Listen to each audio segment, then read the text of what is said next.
你阿父阿兄已战死沙场，阿母要你隐藏军功，不得杀敌为家。以后如上京闺女一样，觅个良婿，成婚生子，安稳一生。阿母说女儿能活着带回阿父阿兄，便答应你嫁良婿。我战北望只爱西西一人，绝不纳妾。等我平安归来，定与夫人厮守一生。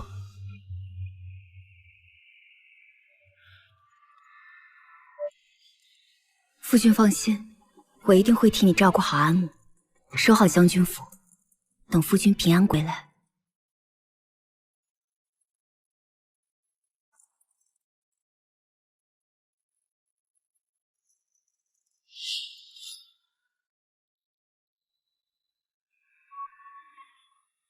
西西，我与义坊在战场上情投意合，特以军功求来赐婚。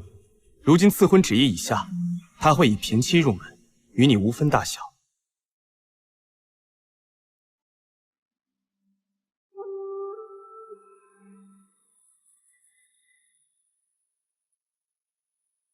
夫君可曾记得，你答应过我，绝不纳妾。那样的话便忘了吧。当时我不懂情爱，只是觉得你合适当我的夫人。直到我遇到了阿访，她和我见过的所有女子都不一样，我爱极了她。我要见义坊将军。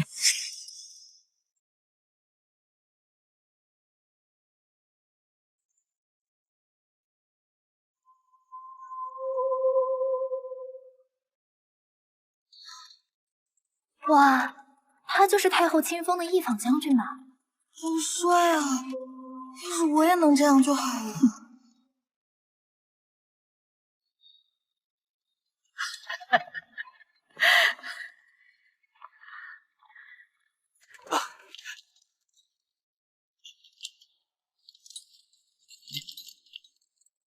阿父，阿母，她就是义坊，我即将入门的妻子。果然是气度非凡，不愧是太后亲封的第一女将军。快进去吧！啊！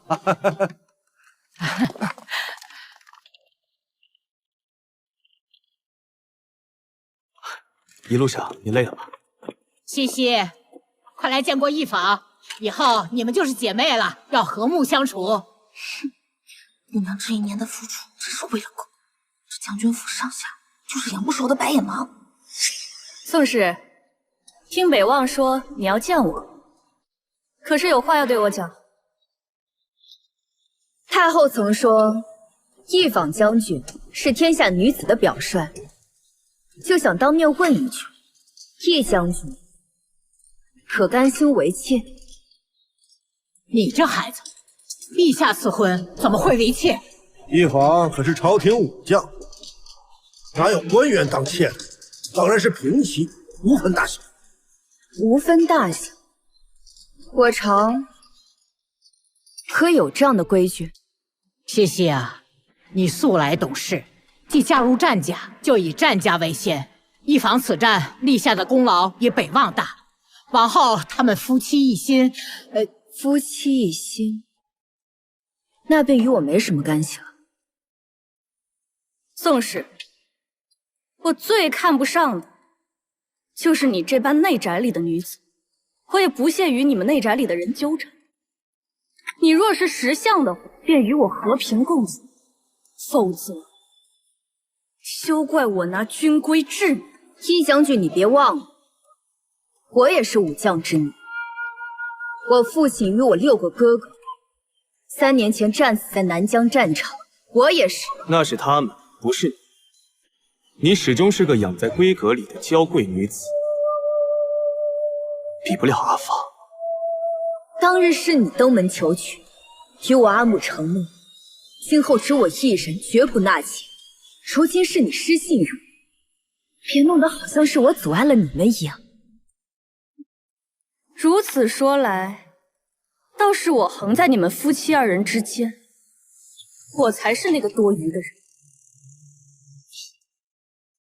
那日我就同他说过，当时我不懂情爱，直到遇到你，我的心里只有你。这还差不多。你们怎么能这么欺负我家姑娘？伺候老夫人、打点将军府上下的，可都是我家姑娘。大胆，哪有你说话的份儿？宝珠只是替我委屈，父亲又何必生气？我和阿访没想过伤害你，你以后依旧是战夫人。以后我们两人啊，在军中的日子偏多，我们两人所生的孩儿，也可由你来抚养。如此啊，也可巩固你的地位。日后，我还要帮你们养孩。你若想有孩儿，我可以与你生一子或者一女，但自此之后，你我便不再同房。你呢？你也同意这样？我并非善妒爱拈酸吃醋的人，我和战哥也是为你着想。若你能有了自己的孩儿，那下半辈子也有靠了。至于你有孕之后，他还去不去你的房中，我可管不了。放心，他如果怀上，我此生便不再碰他。不用保证，我并非那般小气之人。父亲母亲也同意了。这样也好，你替他们俩抚养孩儿，他们也无后顾之忧，好去战场建功立业。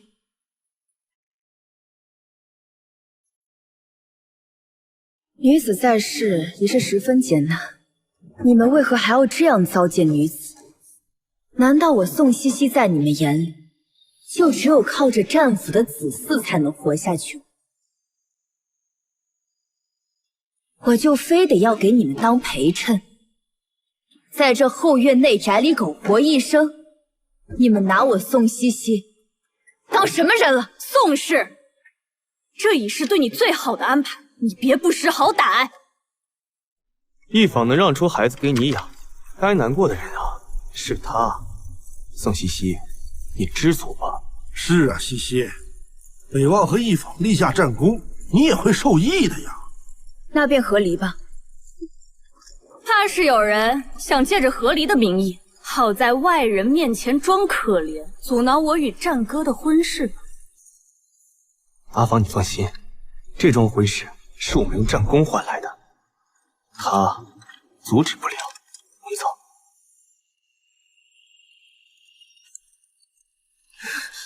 姑娘，无碍。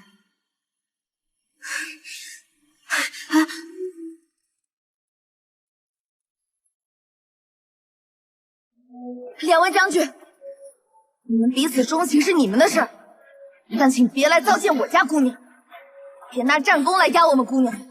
我们大胆！你一个卑贱的丫鬟，也敢在本将军面前大放厥词！我一个卑贱丫鬟，上知礼仪廉耻，身为朝廷的女将军，却在战场上与别人的夫婿勾搭不清，如今还仗着军功欺负我家姑娘。这就是你养的丫鬟，没大没小。我的人也容得你随意打。岂有此理！岂有此理！宋茜茜，为了一个卑贱的丫鬟打你夫君，简直大逆不道！来人啊，快请丹神医！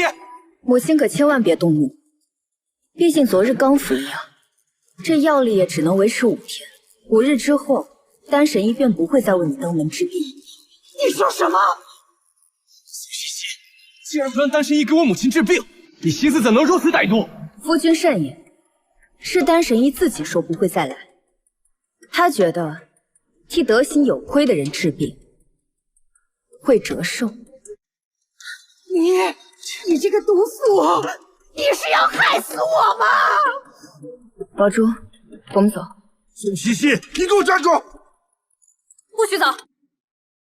宋氏，你如此陷害婆母，就不怕外人说你不孝，不怕北望休妻吗？那便休休了他，他所有的嫁妆都休想带走。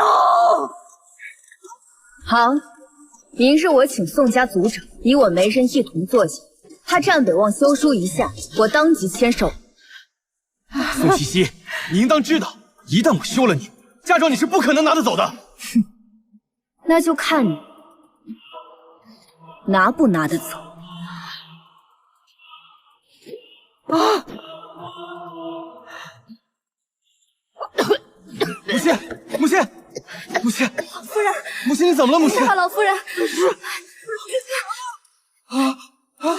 母亲，你怎么样了，老夫人？姑娘，女子休妻可是带不走嫁妆的，你怎么能答应他们休妻啊？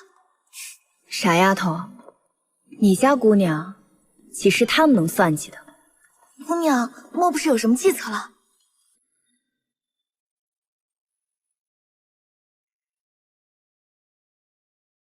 陛下，战夫人宋茜茜还在宫门外候着，一步未曾挪动。朕不能见他。一坊和战北王赐婚旨意已下，即便他是朕的旧识，朕也不可能因他而寒了战将军他们的心。毕竟他们可是有战功在身。陛下，但若论战功，一坊和战北望可比不过战夫人的父亲镇北侯啊。有理，让他进来吧。只要不是下旨撤婚，朕都能答应。陛下圣明。宣宋茜茜进殿。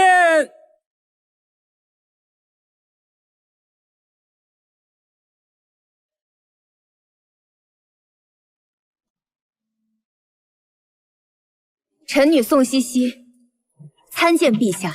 陛下，战将军和义将军以战功求了赐婚旨意，而今是我父兄的忌日，臣女也想以他们的军功求得一道圣旨。宋茜茜，朕不可能收回成命的，你死了这条心吧。求陛下降旨，准许臣女与战将军和离。和离？你不是让朕收回成命，而是和离。回陛下，侯府如今仅臣女一人，臣女的父兄一生光明磊落，铁骨铮铮，臣女也不想苟活在后院中将就一生。朕知道，你也是心仪战北王，就舍得。他既舍得了臣女，臣女也便舍得了他。你且回去吧，过几日旨意会下到将军府。那陛下可是同意？到时候你自然会知道。臣女领旨。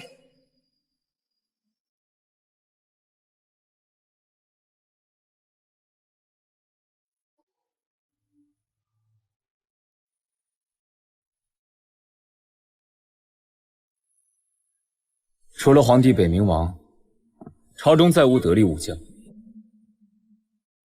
虽说战北王和义坊是以军功求得赐婚，但着实是战北王负了茜茜啊。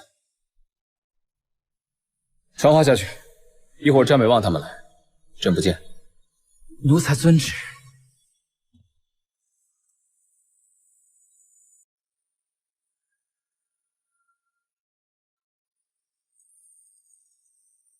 二位将军请回吧，今日皇上确有不便。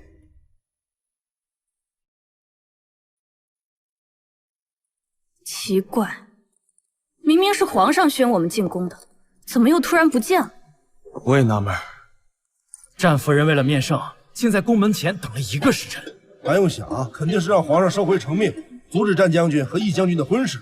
果然是内宅妇人，前脚刚与他说完，后脚便进宫告御状，阻止你我成婚，还真是心思歹毒。阿芳，你放心，他阻止不了。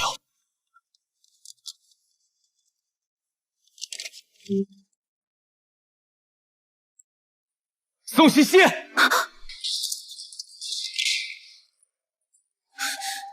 要干什么？宝珠，你先退下。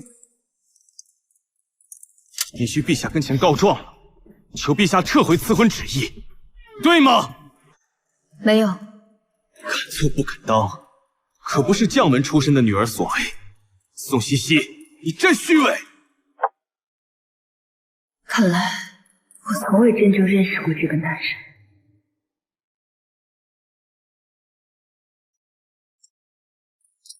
陛下并未答应你和他的婚事照旧。宋茜茜，想不到你竟如此恶毒。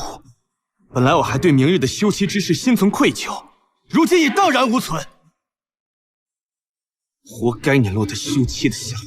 宝珠，宋客，将军，请离开。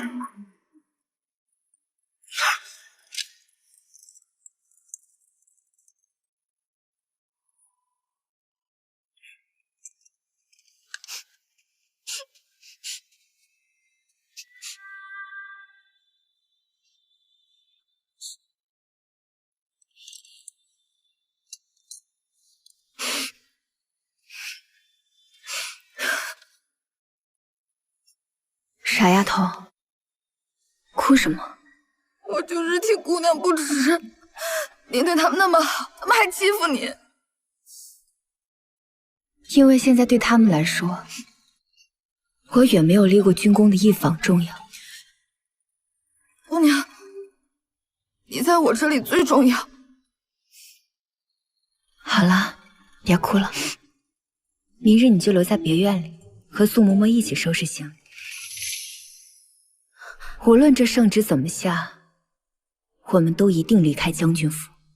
那姑娘只身去休妻宴，岂不是会被他们欺负死？你呀，就这么不信你家姑娘？你家姑娘岂是他们能欺负的？男儿薄幸，自古如此，不是什么新鲜事儿。但得了心腹便要休妻，也是少见呐。太叔祖，请用茶。宋太公，你说这话是什么意思？一坊进门是平妻，跟他平起平坐，又不是压他一头。你说这话，显得我们欺负他似的。你说，我们欺负你了吗？母亲没有欺负我，只是转头就爱上了更有权势的心腹罢了。茜茜呀，你扪心自问，自从你进入战家以后，可有人骂过你、打过你？你婆母可有让你立过一日规矩？没有。但这一年来，我衣不解带地伺候婆母，拿我的嫁妆给她支付昂贵的药钱。他自然不忍打我骂我，也自然无法给我立规矩。你说是不是，战老夫人？我们府内上下都待你不薄，你……战老爷，您此言差矣。将军府上上下下待我不薄，是因为府中的所有吃穿用度，皆是用我嫁妆贴补。就算如此，依然有人要算计我的嫁妆。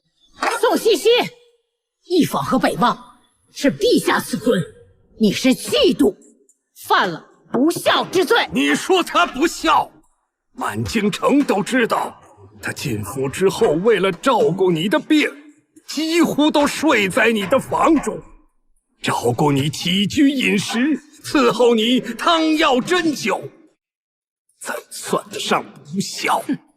但赐婚旨意一下，他不让丹神仙来给我治病，还进宫求陛下撤销一坊和我儿子的婚事。敢问宋太公一句，他这是不是犯了嫉妒之条？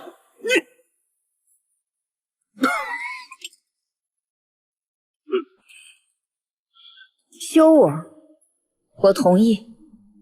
敢问战老夫人一句，我陪嫁过来的嫁妆，我们将军府不图你的嫁妆，但你是被休出去的，按照律例，你的嫁妆一文不给。我念你伺候我1年，嫁妆扣你7成，其余的你都带走。岂有此理！这还不叫图她的嫁妆？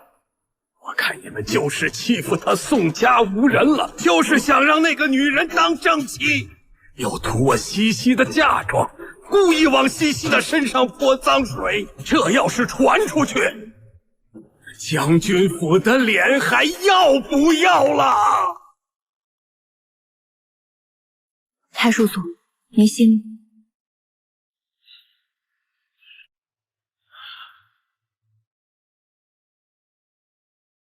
战将军，我敬重你与义将军为国立功，只请您说句公道话，是否要扣我70%嫁妆？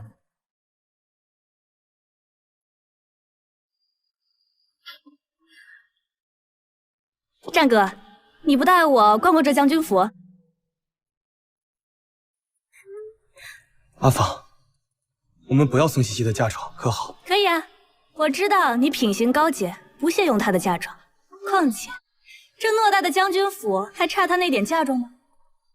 那他这1年贴补给将军府的，我到时也一并退还。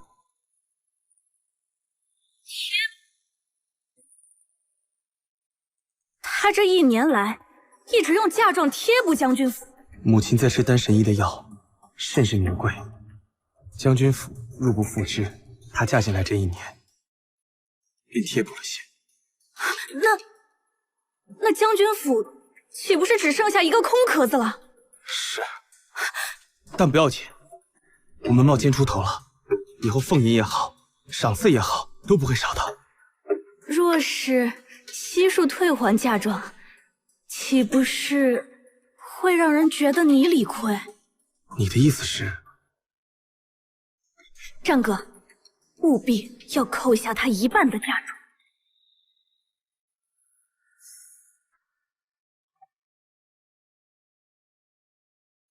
50%，他的嫁妆退还50%。宋太公如果不服，尽管去官府提告，看看我说的是否合理。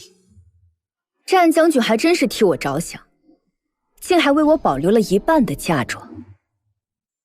如此一来，我也不必再对你们留情面了。50%，亏你说得出口！西西嫁给你的时候，10里红妆，那是多少银子，多少田庄铺子商号，你们怎敢大开饕餮之嘴？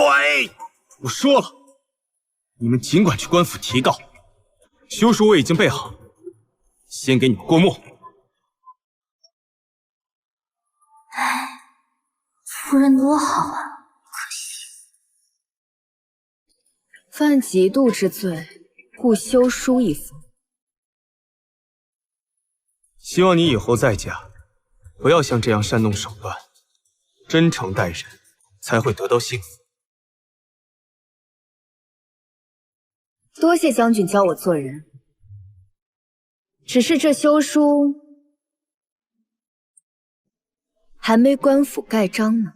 我会亲自拿过去，嫁妆方面却已是厚待你。按照律法，被休出门者，嫁妆不可带走。希望你别怪我，这一切都是你咎由自取。我拿真心换回你们战家这样的回报，可不就是我咎由自取吗？宋茜茜，把嫁妆单子拿出来吧。北望愿意给你50%，那就按照嫁妆单子分了吧。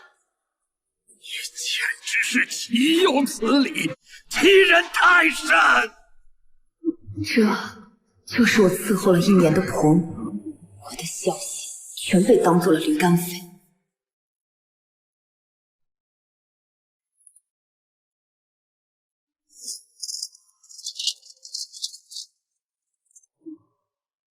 来拿，还不去拿了？该分的就分了，趁早把这个事情办妥。这是做什么？我说，靠你自己的本事拿到这份礼单。你又想耍什么花招？你这是逼我抢吗？我就是想看看我们商国的将子本事到底有多好。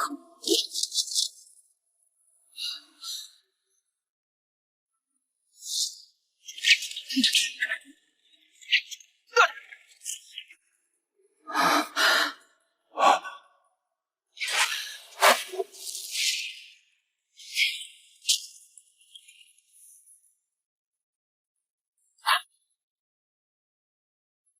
会武功？不算很会，但比你强。口出狂言！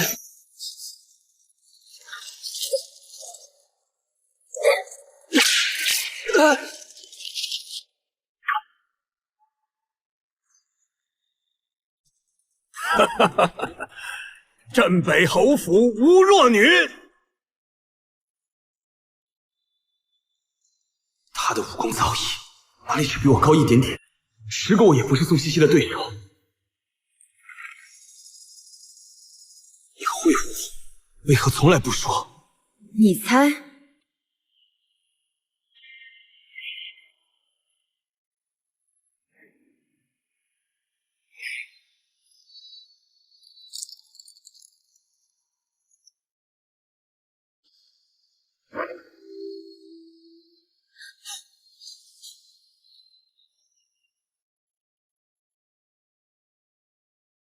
好啊！你毁了我的嫁妆单子，滚！你这个毒妇，给我滚出将军府！你觉得我要带走将军府的东西，有人能阻拦吗？你敢？你敢带走？我立马跑到官府提告，你是被休掉的。今天1文钱都别想带走！来人，把他给我赶出去！这些东西都是陪嫁，一个都不许带走！慢着，圣旨到！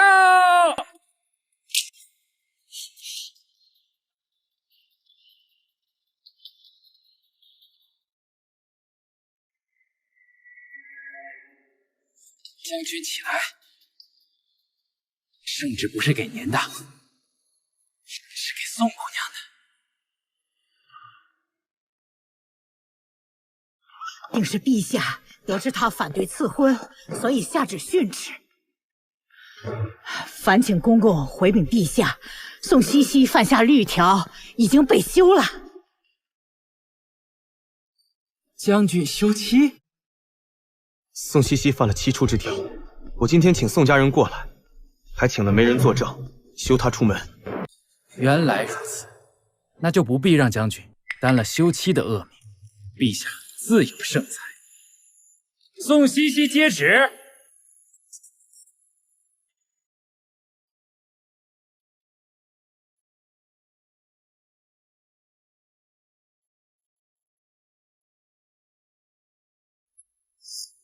等我平安归来，定与夫人厮守一生。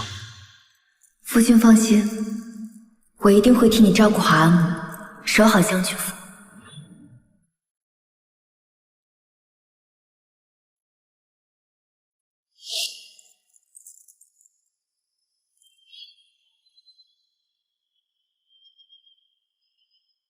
臣女宋茜茜接旨。不知道陛下是否会让我与战北王合流？奉天承运，皇帝诏曰：镇北侯宋怀安立下赫赫战功，追封镇国公。镇国公世袭3代，念镇北侯一门男丁为守护我商国疆土，全部牺牲，仅有宋茜茜一女尚在，故宋茜茜的夫婿可世袭国公之位。阿兄，茜茜定会延续我镇北侯府的香火。陛下没有忘记镇北侯府一家人的牺牲啊！那要是没有休妻，北方是不是就可世袭国公之位了？是啊，夫人。令战北望赴约宋茜茜在先，宋茜茜请求合理有理，朕予以恩准，从此两家再无关系，钦此。什么？宋茜茜，谢主隆恩。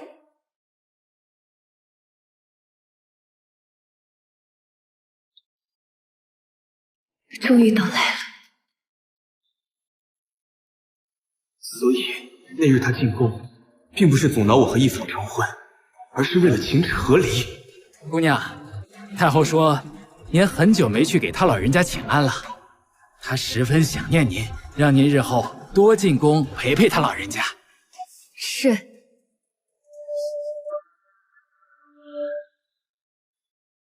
想不到宋茜茜还有太后这层关系，那我可不能让她就这么走了。茜茜呀，你怎么不早说呀？害得婆母错怪了你。母亲一直认为你是个好儿媳，这退婚一事，咱再商议商议。圣旨已下，从此以后，你我两家再无瓜葛。宋茜茜，自打陛下为我与一坊赐婚，你就已经想好要和离了，对吗？没错。就不明白，你是正妻，她是妾，你为什么不能接受，非要和离？妾？将军的原话可不是这样。平妻入门，无分你我。就因为这个，难道我就没有一点你值得留恋的地方吗？简直是岂有此理！明明是你薄情。太叔祖，为这样的人生气，不值得。从你赴约开始，你在我眼中便是一文不值。走吧。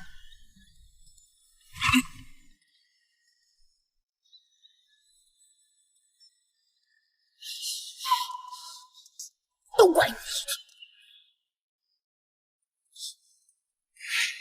父君放心，我一定会替你照顾好阿母，守好将军府，父君平安。不会后悔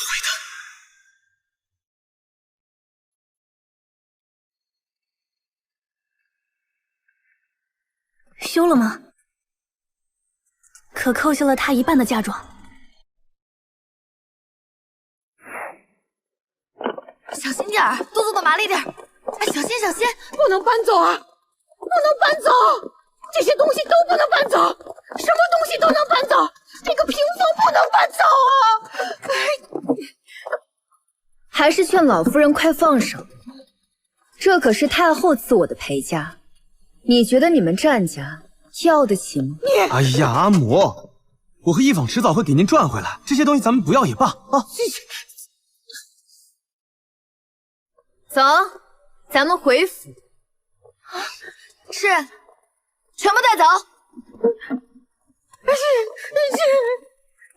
什么都让他搬走了，什么都没有了。这将军府连我买药的钱也没有了。哎呀，阿母，南疆战场即将需要我和一坊了，到时候我们会再次立功回来的。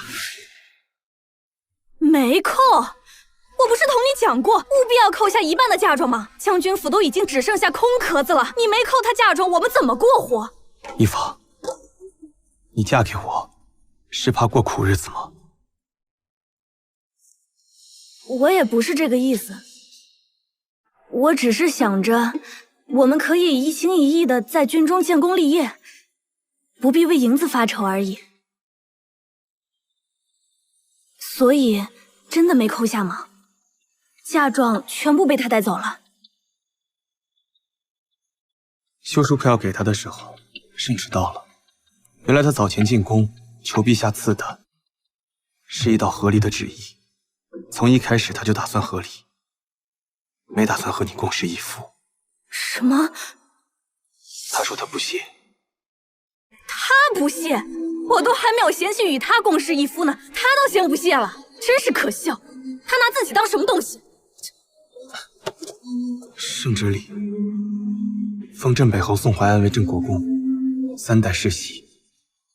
他现在是国公府里唯一的嫡出千金，他日后所嫁夫婿可承爵，又或是从旁系过继承爵。他所嫁的夫婿能承爵？这怎么可能啊！本来以为可以扣下他的嫁妆，他被休妻，日后也不会有好人家娶她。现在陛下竟然为了他开了先例。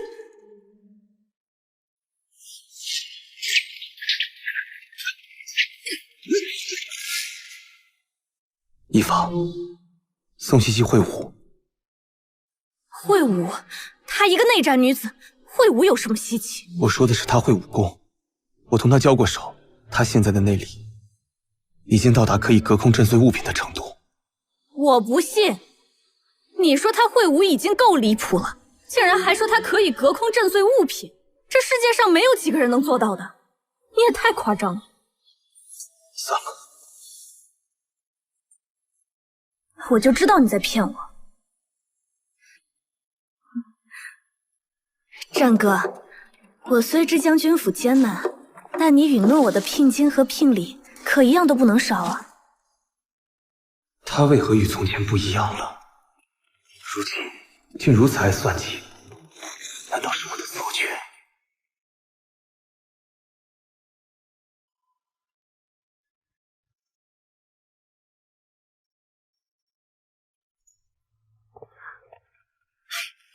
紧张啥？快过来，大小姐人很好的，快过来。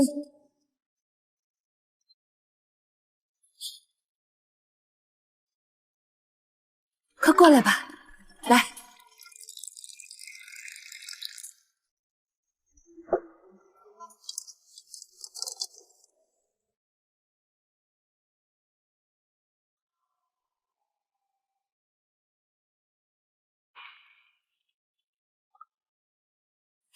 姑娘，这些都是牙行送来的，年纪有12岁到20岁的。姑娘若有喜欢的，便可留下来伺候。可认字？认得几个？留下吧，日后跟着苏嬷嬷学规矩便是。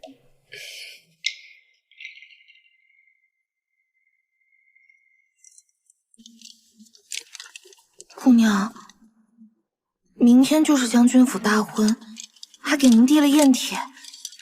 你说他们怎么这么无耻，扣不下您的嫁妆，还想再赚一笔彩礼钱？他们既然敢递，咱们怕什么？去便是。啊！大喜日子多喝点啊！来，高兴来，买上贵啊！哎呀，来，坐好，海量啊！好，姑娘，好生奇怪。按理来说，皇上赐婚有很多达官贵人，怎么只有这些兵啊？而且新郎新娘也不在。再干一杯！二位小姐是？不行啊你！我还行啊！可以。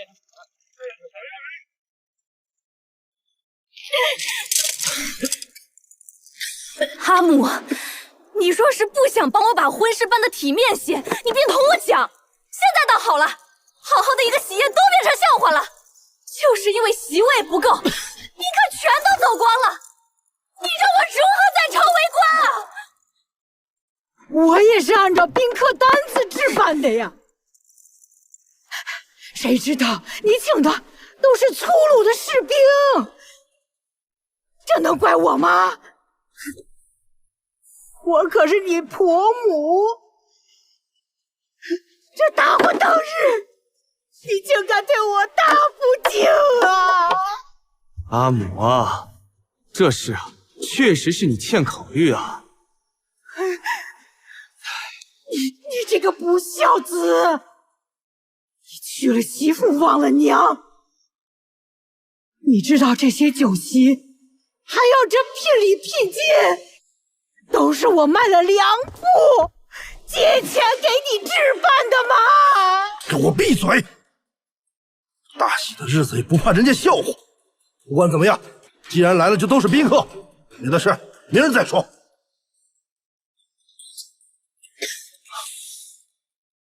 走吧。哎，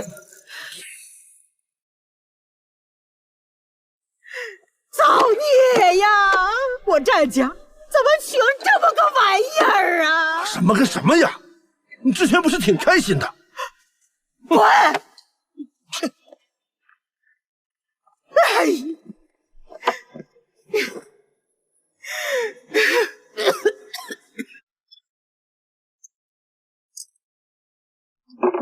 哎，没酒了，拿酒来，快点！就是啊，这还没喝痛快呢，没喝尽兴，哪儿没酒啊？这是几个意思？瞧不起咱们呀？就是，要不是当年我们跟着易将军屠了西京几个村，用西京战俘换了签约，他战北望能立功吗？刚刚还在嫌弃我们。小声点，当年咱们干的事儿，要是暴露出去，可是会掉脑袋的。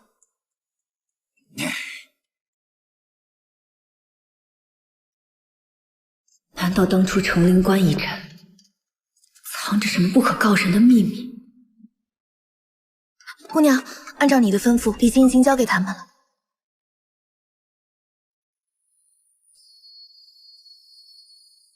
宝珠，你去帮我给大师兄传信，让他帮我查成灵关一战是否有问题。是。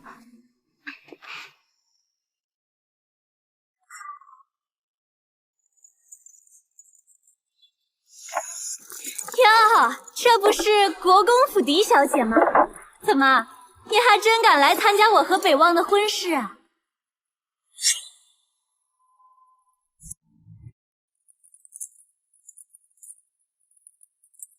战夫人的请柬都已经送到国公府，我宋西西无愧于天地，有何不敢来？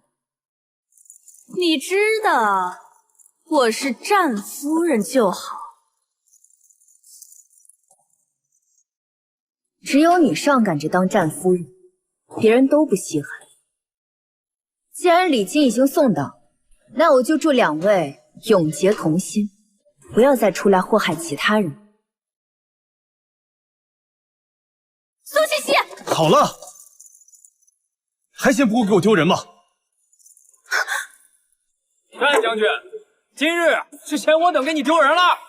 兄弟们，我们走，别扰了高贵的战将军和一将军的兴致。走走走走，好，走，弟兄们，哎，别走！哎，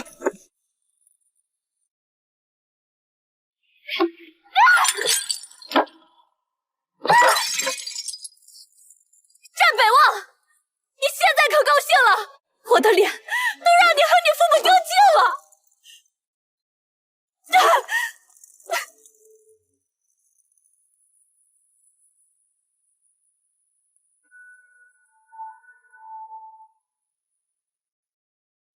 这就是我用战功求娶回来的女人。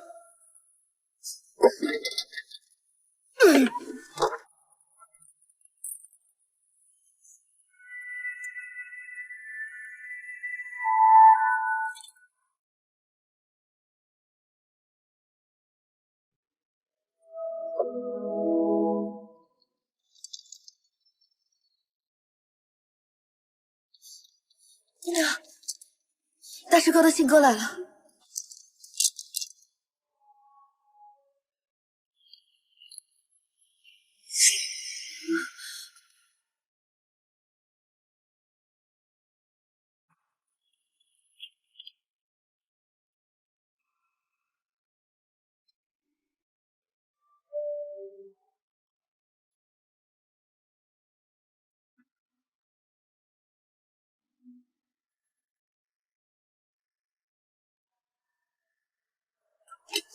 姑娘，怎么了？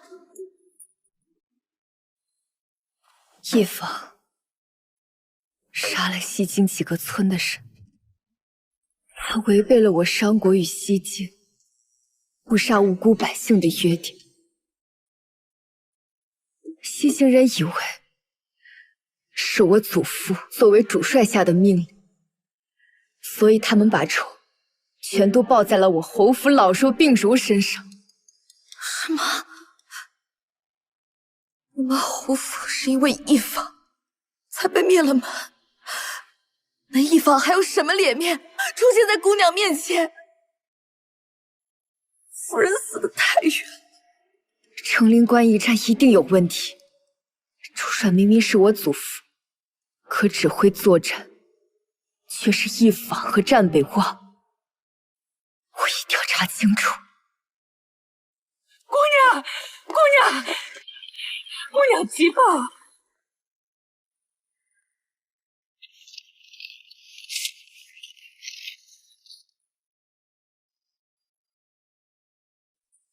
姑娘是何人？我师姐。他说西境已经派了30万兵马前往东辽国，要助东辽国攻打北冥王，吞下南境最后2城。可西京不是我们商国的盟友吗？那一坊不就是靠着与西京签订和平合约，立下战功，才处处为难姑娘吗？可扭头为何去入东辽国，与我商国为敌呢？恐怕与一坊屠村有关。那姑娘，您接下来打算怎么做？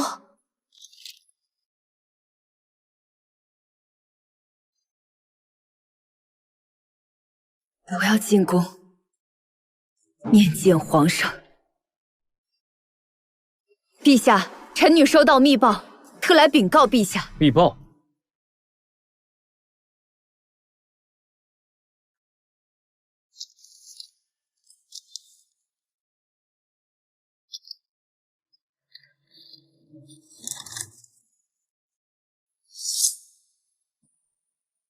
陛下，臣女师姐乃是万宗门旗下排名第1的暗探，她所言不会有假。臣女恳请陛下支派援军给南疆。荒谬！一派胡言！西京与我商国签下了互不干扰的合约，怎么可能与我商国的敌国联盟？臣女愿与项上人头担保，师姐所言句句属实。胡闹！如今镇国公府就剩你一个人，你要朕拿你的人头，是想让你们镇国公府满门灭绝吗？你伪造这个消息，让朕增派援兵，你是想让战北望和一坊再上南疆战场吗？战场凶险，你是不是盼着他们死在战场上？陛下，来人，送宋大姑娘回府。二人日夜轮手盯着，不许出府门半步。陛下，臣女绝对不会拿家国大事和儿女情仇牵挂，请陛下相信臣女。你父兄是顶天立地的大英雄，不要做些损害他们名声的阿扎事。朕可以给你尊荣，也可以收服。朕今日当你没来过，好自为之吧。看来我要亲自去南疆战场报信。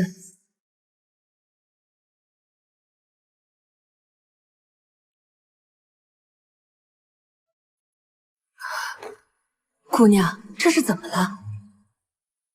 皇上现在每日派人监视我，可我有要紧的事情，必须要离府。我不在的日子里，国公府要像我在时一样运作，能瞒多久是多久。若是实在瞒不住，就告知皇上。等我回来后，再去向皇上请罪。姑娘想做什么就尽管去做，老奴会守着国公府。姑娘打算什么时候走啊？今晚就走。我离府并非难事，可我需要骑我桃花马，所以还得想个法子，把马运到别院去。这事儿好办。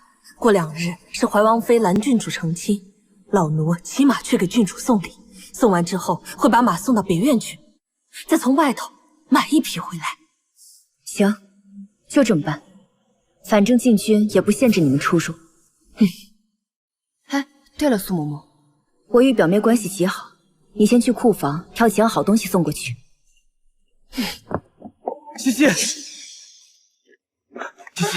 姑娘，战将军硬要闯进来，我没拦住。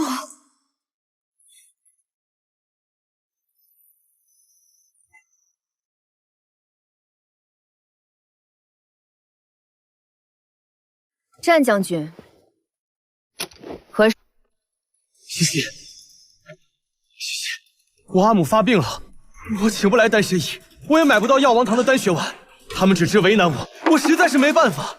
战将军和新夫人立下战功，是有能耐的人，没有什么解决不了的事儿吧？就算有，也不该来找我们家姑娘。丹神医最敬重忠孝之人，他老人家也只是恼怒战老夫人把事情做得太绝，说是战将军或易将军去药王堂跪上1-2声，说不定就能打动他老人家。什么？跪？好，多谢。战将军，接下来的这几个月，不要在佛堂诵经，为我国公府的冤魂超度。届时，还望将军府的人莫要再来。知道了。姑娘，都办妥了。宋怀安之女宋茜茜，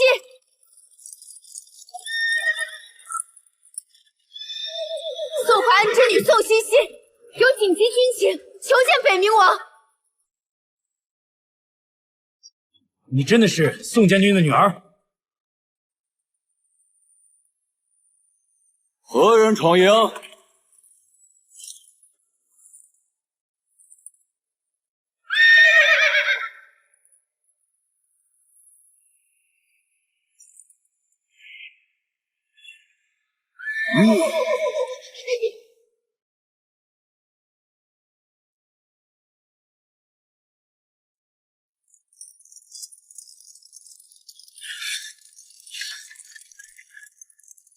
何人闯营？我乃宋怀安之女宋茜茜，我有重要军情要禀报北冥王。宋怀安之女宋茜茜，正是。她就是连受了南疆23城的北冥王谢如梦。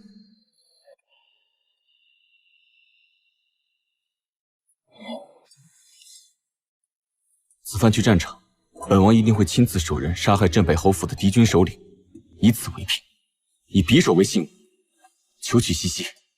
北冥王为何要娶茜茜？是茜茜将本王从死人堆里救了回来。自从那时起，本王便决定非她不娶，还望镇北侯夫人成全。王爷不必多礼，只是茜茜上南疆战场一事，还请王爷代为保密。我不希望她功高盖主，只希望她觅得良婿，安稳一生。可王爷您贵为亲王，茜茜性子莽撞，实在配不上王爷。本王得知你阿母将你嫁人后，便打算就此一生待在战场，却不曾想会在这里见到你。随本王来。是。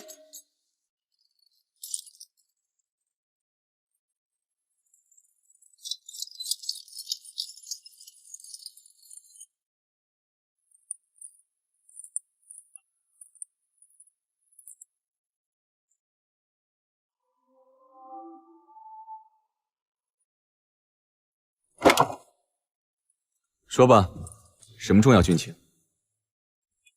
启禀元帅，我二师姐在东辽国探得消息，西京统帅苏兰基已经率西京兵马约30万进了东辽国，换上了东辽国士兵的战警，现在已经前往南疆战场。为何不直接禀报皇上？禀报了，但无凭无据，皇上不肯相信。元帅肯信我吗？你二师姐乃是万宗门的人，名叫平无宗，她是江湖上非常有名的暗探，她打听的消息一定不会有错。元帅怎会对万宗门如此？元帅怎会对万宗门如此了解？本帅幼年常去眉山，得知眉山万宗门有一顽皮女子宋茜茜，得万宗门上下宠爱。可是你，自从遭逢变故，我已不再是那个能肆意胡来的少女。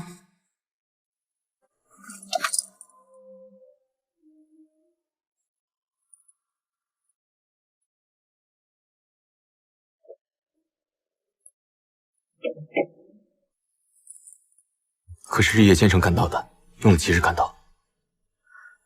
无事，我还好，就是我的桃花马，怕是累坏了。喂马，备战。是。元帅，你不先想对策，或是派人火速传信回京，让皇上增派援兵？放心吧，援军没那么快到。要想扛过首战，就必须先要募兵，还要筹集粮草。你亲自前来南疆报信，这做法是对的。这样，本帅才有足够的时间想应对之策。你下去休息2天，之后再回京城去吧。不用，我已经传信给我万宗门的朋友，我们要一起参军。参军？为我侯府灭门，寻个真相。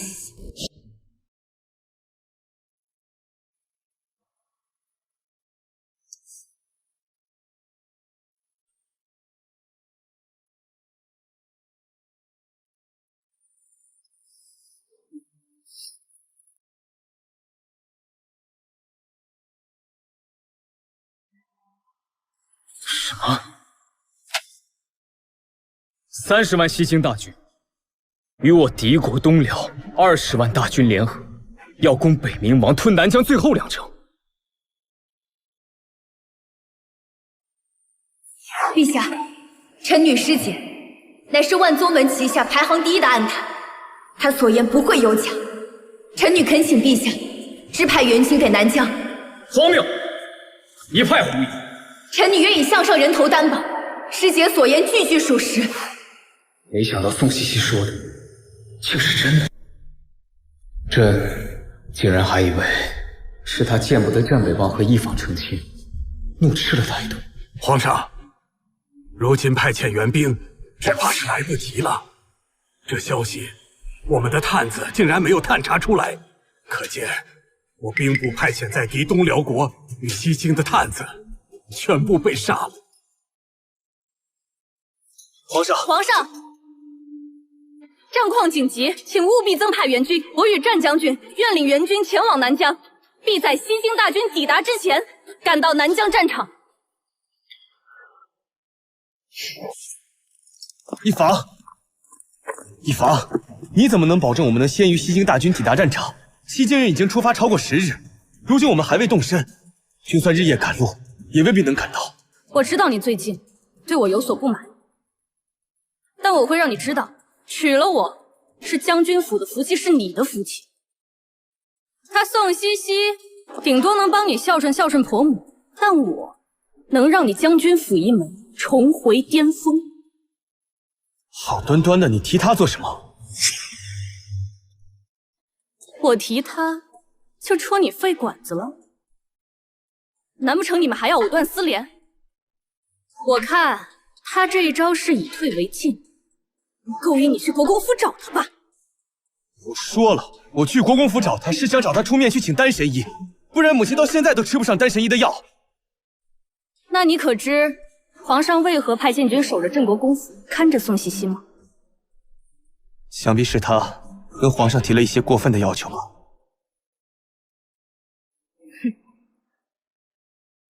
我倒要看看，等我们从南疆战场凯旋归来，他是否还会端着他世家贵里清贵的模样，而不露出心底的嫉妒。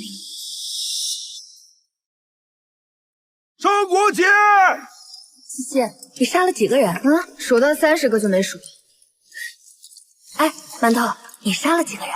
我杀了50个。万子你呢？我杀了63个。可以啊。哎，棍儿，你呢？我呀，我杀80。呵，茜茜，哎，干净水来了，过来洗把脸。来了。哎，你小子欠揍啊！不是，我们水呢？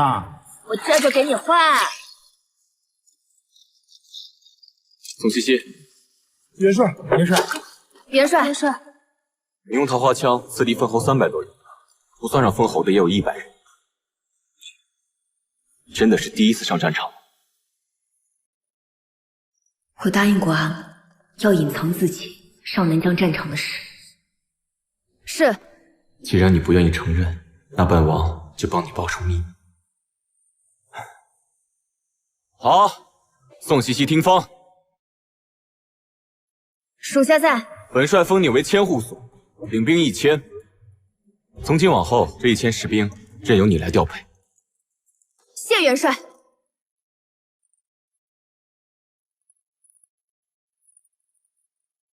3万元！江不死300，太厉害了！那恭喜啊！哎，行了行了，快收拾吧。江后锁，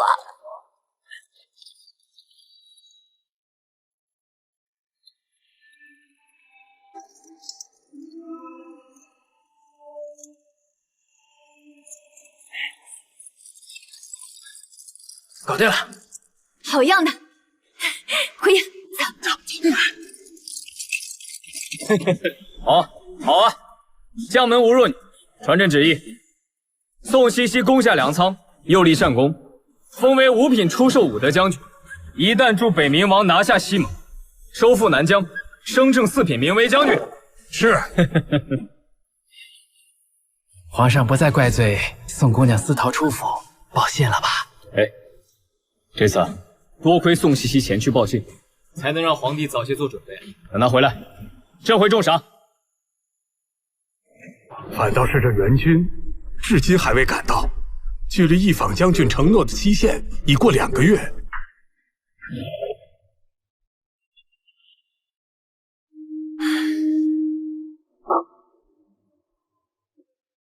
攻下这里，就是拿下。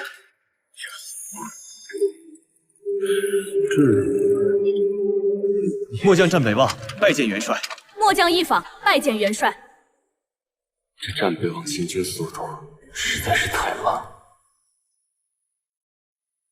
罢了，他立了大功，这面子还是要给的。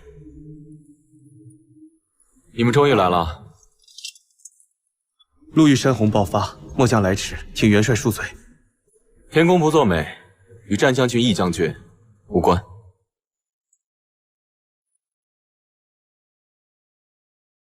看见夫婿来，战将军，今日终于见到你，你小子福气不小，娶了这么好的一位夫人呢！战将军，我还没恭喜呢，你们夫妻2人合力建功，定能重新光耀将军府。战将军，您夫人骁勇善战，勇猛过人，着实令我等惭愧无比呀！我娶一坊的事，这里的人也都知道了。可他们是宋西西父亲的旧仆，怎么反而恭喜我取得一坊为妻？多谢3位将军。诸位实在是过奖了，一坊怎比得上诸位将军？成灵关一劫只是侥幸，并非一坊多勇猛善战。这丫头，莫不是隐瞒了些什么？战北望夫人是宋西西，义将军怎么跑出来谦虚一番呀？义将军谦虚。哎呀，怎么还发呆呢？见到自己的媳妇儿也不知道上来问候一下。她受了伤，到现在还没好利索呢。你受伤了？我没受伤啊。这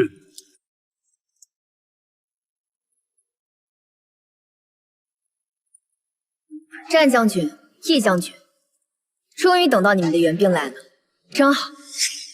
宋西西，你怎么？所以他们刚刚恭维的战夫人是宋西西，而不是我。原来宋姑娘也来了南疆战场，只是宋姑娘怎么不同大家解释一下，你与北望已经和离了呢？害得大家误会一场。和离？为什么要和离？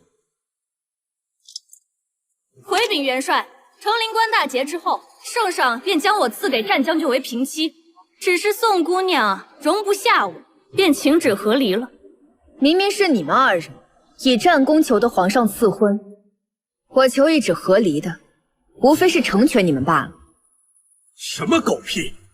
立下战功不惠及妻子家人，却用来求娶另外的女人。战北望，你这是薄情寡性，负心汉！望宋夫人如此看好你，把西西许配给你，你却不知珍惜，你惹得宋夫人多伤心呐！这是我们的私事，你凭什么打人啊？哼，他让宋夫人伤心难过，本将就打他。若有不服，打回来啊！别他娘像个废物似的，躲在女人的身后，让女人给你出头。宋夫人已经死了，除了宋茜茜，宋家其他人也全都死了。怎么，连这他都没跟你们说啊？什么？宋茜茜，你到底为什么来这个战场？难道是想让你父亲的旧部替你出头吗？怎么回事？1年前，茜茜前夫在京城的探子全部出土，我府中，除了随我嫁到将军府的人之外，全部死了。宋茜茜，你就是一个只会算计的内宅妇人，从未领兵打仗。如今你不仅来了战场，还隐瞒了自己的和离之事，你到底想干什么？够了！你们2人带了多少兵马？如数报来。回禀元帅，末将带来10万精军，1万神火营将士，15000玄甲军。好，宋将军，这15000玄甲军归你统管，神火营归方将军统领。今晚安置在城外营地，明日起各自练兵。是。宋将军，你是说他宋茜茜，他凭什么是将军啊？战将军，若是不想你夫人丢尽脸面，还是趁早把她带走吧。宋茜茜，我看丢尽脸面的是你吧？你有什么资格统领今日的玄甲军啊？宋将军参与5场战役，斩杀敌人无数。破城之时，也是宋将军潜入城内，打开了城门，且带着3000兵马前后对战，东辽西京联军近3万人，艰苦守住了粮仓。他的功劳早已启奏圣上，正五品出授武德将军，乃圣上亲封，有兵部送来文书作证，你凭什么质疑？正五品出授武德将军，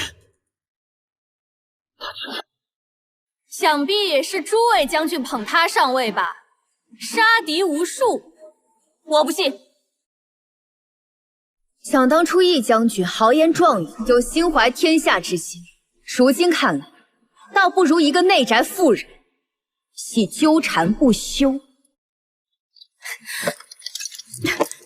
退下！玄甲军是由末将带来南疆的，凭什么由他宋茜茜统领？我不服！你说你不服？对，末将不服。一路风霜雪雨的赶路过来，最后却是给他人做嫁衣，我怎么会服？本帅这里没有不服从的将士，你从哪里来，回哪里去。元帅，我们听从安排，援兵至南疆，便是听从元帅调配的。我们夫妇2人也是任由元帅调派。你们自然任由本帅调配，难不成还想凌驾本帅之上？不敢。元帅也太小瞧我们夫妇2人了吧？成灵关，我们可是立了大功的。这里谁没有立过大功？元帅息怒，一法他不过是意气用事，无意冒犯元帅。不能接受军令，就立刻离开南疆。本帅需要的是绝对服从的将领。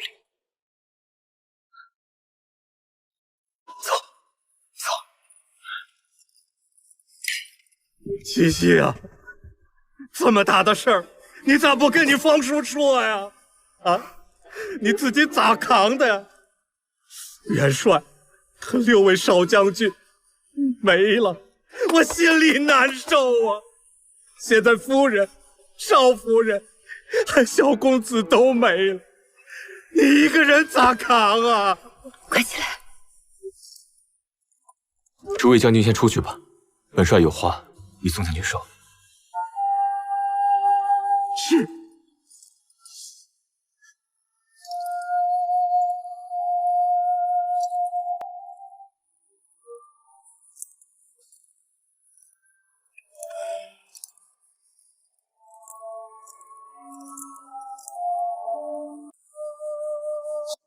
来，喝一杯吧。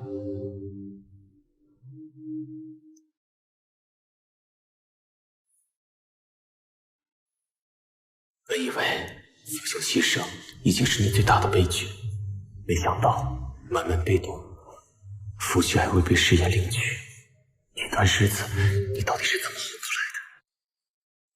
来的？坐吧。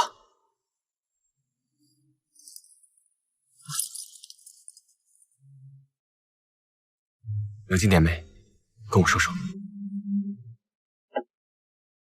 元帅还想知道什么？一切。为何忽然成亲？成亲之后发生的所有事情，几经探子屠杀和父满门，前后的事。当初我阿母把我嫁给战北望，就是希望我能有个归宿，过上平淡的日子。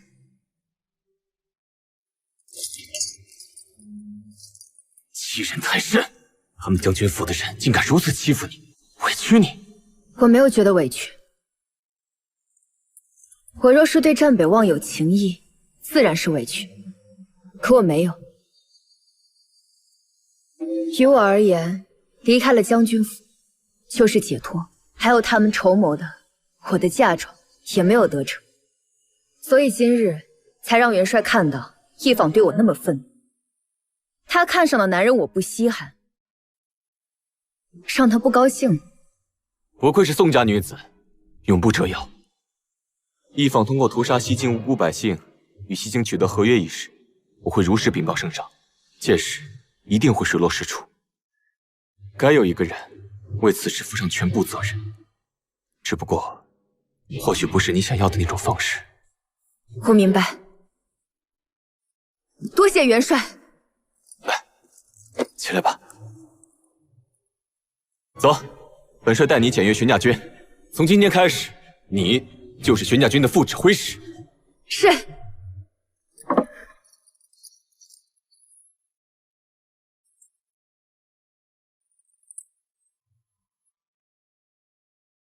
弟兄们，从今日开始，宋将军就是你们的副指挥使。今后在南疆战场上，你们都听从他的调配。他让你们冲锋杀敌，你们就上。任何人不得违抗军令。是。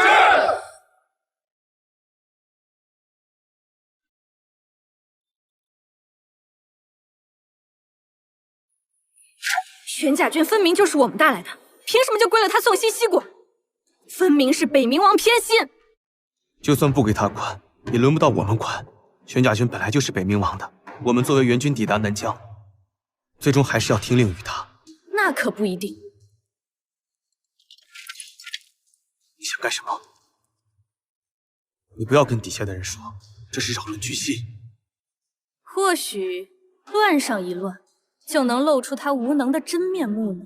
一坊，我警告你，你若是在军中胡说，等待你的就是军法处置。成陵关一战，我乃首功，我还是上过的第一女将军，没有大错，谁敢对我军法处置？你一直都不愿告诉我，当初成陵关一战，我负责带兵烧粮仓，你是如何使得西京元帅苏兰基同你签下合约的？我不都跟你讲过了吗？当时我就是四处宣扬北冥王在南疆已经取得胜利，即将奔赴成陵关战场，再加上他们粮仓被烧，许是军心一乱，然后就投降了。为什么我总觉得成陵关大捷有问题？宋西西，我定要你身败名裂。他如果要吃父兄的军功，留在京城当个大小姐，享他的荣华富贵便是。为何要与我们在战场上抢军功？闪开！可不是嘛！我们一坊将军在成陵关定了乾坤，所带兵士不过300余人。要是如此，这才成了5品的将军，那被北冥王托举上去的宋西西比他还要高一些。就是。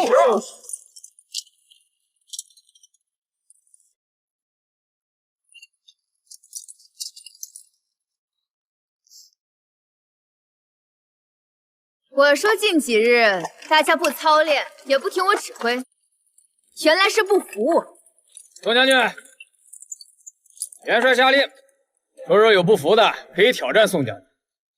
如果能从宋将军手下走满3招，便可免罪。但是末将不要免罪。如果能胜了末将，宋将军的功劳从哪儿来的？末将从此不再多言一句。支持我，我们支持你，支持你！西西，揍他！宋将军不敢迎战吗？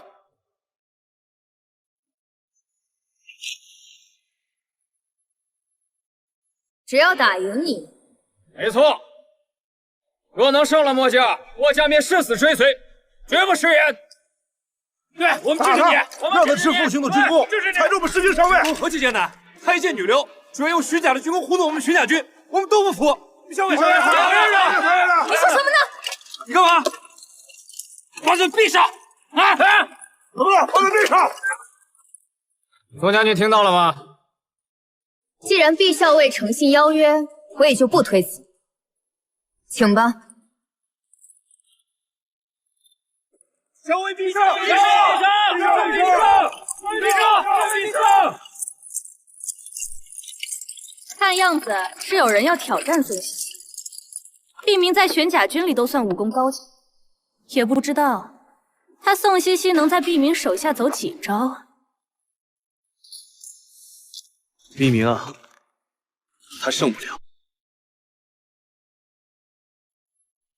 夫君，你也太偏心那宋西西了吧？咱们且等着。毕明最好是把他打得跪地求饶，免得他这样的人丢尽女人的名声。开始吧，毕校尉。哼，别说我打女人，宋将军，我让你一招。好，毕明他肯定承受不了咱们西西的内力。要是硬挡西西的桃花枪，手臂肯定得断。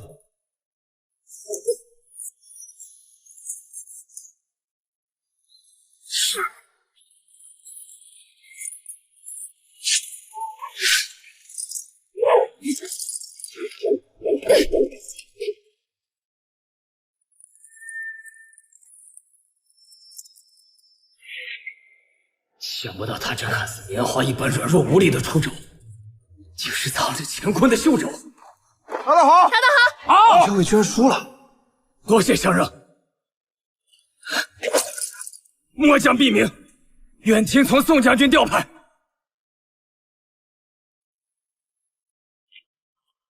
就这样，这也太敷衍了。这毕明是北冥王安排的吧？站在那里不躲不闪，被他刺了一下，就算胜了，还是一招制胜。这玄甲军呀，都听北冥王的，北冥王要他们臣服谁，他们便臣服谁，那又何必做这样一场戏，拿将士们都当猴耍呢？难不成宋西西就只会那几招，没别的本事？我去挑战他。别去，宋西西统领的是玄甲军，又不是其他的兵。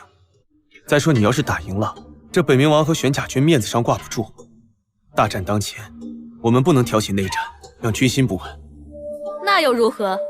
这军心又不是我扰的，是他宋西西与北冥王私相授受。你还想不想要立军功了？此战的元帅是北冥王，此战最后如何是他上奏的。若得罪了他，你想过后果吗？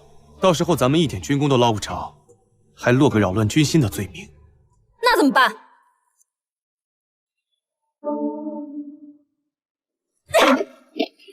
那宋西西就是仗着出身好，这样欺世盗名之罪，我是断容不得的。等到了上战场那日，他若是不上，我也是要逼着他上的。既然北冥王想要重振宋家的荣耀，宋西西肯定是要上一上战场的，到时会有很多人护着他。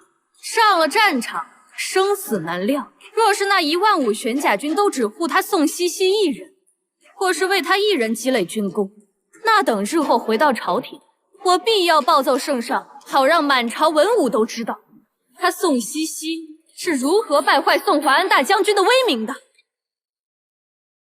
哎呀，这有些人呢，面子功夫好歹做足些呀。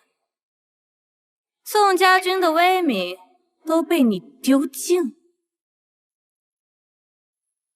我宋家军的威名跟你有何关系？你还在这装什么清高呢？我都已经看见了，把玄甲军交由你统领，不过是北冥王一句话的事，何必还要毕明出来陪你做一场戏呀？你以为这样其他士兵就能心服口服吗？真是把所有人都当瞎子。你说的没错，不是所有人都是瞎子，有些事情骗得了一时，骗不了一世，没什么意思。我不管你什么意思，但这里是战场，玄甲军是精锐，不是用来给你赚军功的。你马上回京去，别在这里捣乱。我知道，你不过是想证明你比我厉害，可你凭的是自己的本事吗？这军中啊，无人会服你的，大家都拿你当个笑话。我成为笑话，不全赖你散播谣言，也是真相吗？不行，玄甲军不是用来保护他的，我一定要从北冥王那里夺回玄甲军。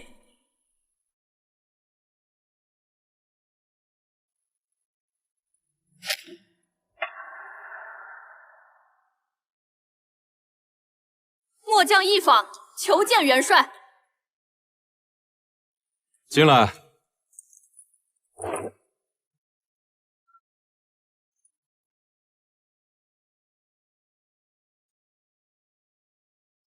元帅，既是召诸位将军一同商议战况，为何不邀我们夫妇二人一同前来？本帅不是说了吗？你们长途跋涉支援而来，伤病不少，先休息2日再练兵，暂时用不着你们上岛。我们是奉旨前来增援的，这一路虽有艰难，但休息1日便可恢复元气，今日便可练兵。只是元帅，末将有一事不明，特来请教。你说。玄甲军是精锐，理当作为先锋破阵之兵，为何元帅却把他们拨给了宋将军统领？有什么问题？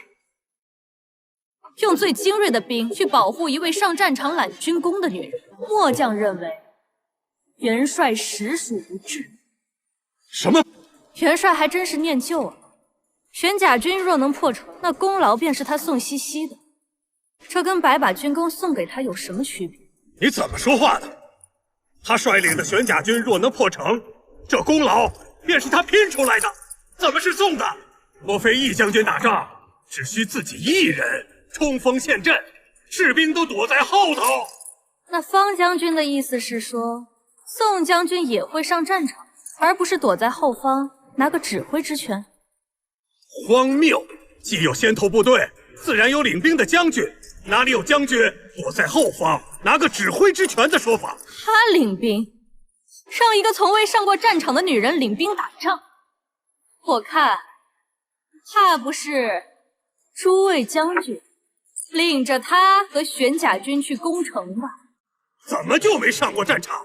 之前那几仗，他不都是一路打过来的吗？之前那几仗是怎么回事？元帅和诸位将军心里头明白。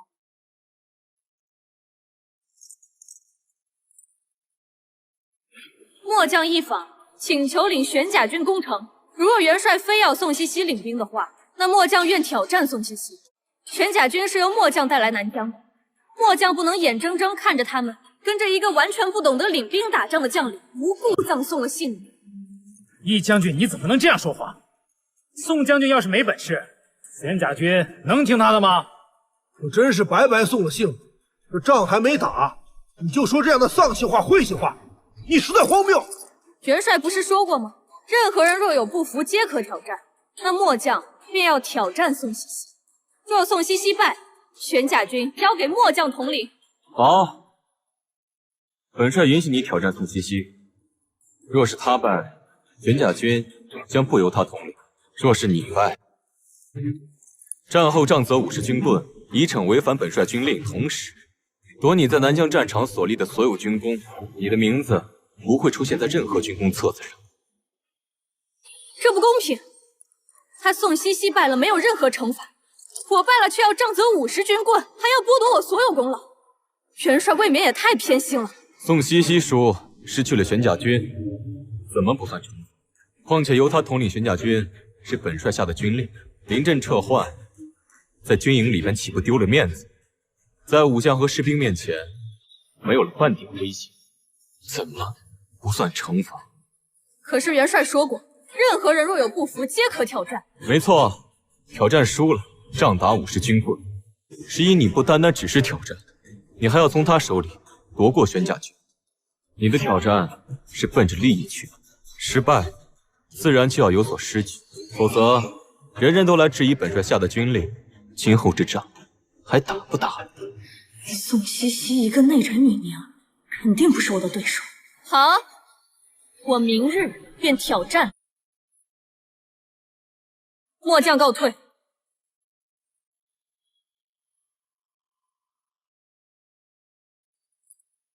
元帅，玄甲军已经交给宋将军统领，为何要准许易将军的请求呢？如今援军里面闹事的人虽然没了，但依旧私下议论纷纷，说宋将军德不配位。如果宋将军输了，宋将军不会输。既然援军里依然有对宋将军不满的人，再者，有人想要自取其辱，要犯楚，那就成全他，谁都不要阻碍他。哎，阿房，怎么赌得如此之大？宋茜茜武功不低，哪怕只是几招也足够胜你。我亲自见过她的武功，一房，千万不要意气用事。战哥，我并非意气用事。今日我所争夺的，不单单是领兵之将，还有玄甲军日后的统领权。南疆之战之后，国内将几年无战事，你我若无官职，可如何是好？可是我们这战士立功，一旦输了，功劳全无，还要被罚军棍。一旦在军中被杖责，便再无武将之威，以后还如何领职？输给他，你也太小瞧我了。哎，凡事都有个万一，你一旦输了，便什么都没有。你甘心只留在内宅当个娘子吗？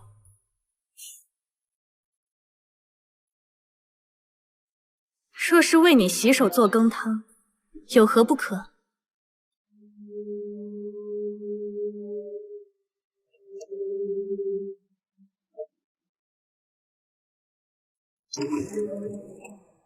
但我必定是不会输的。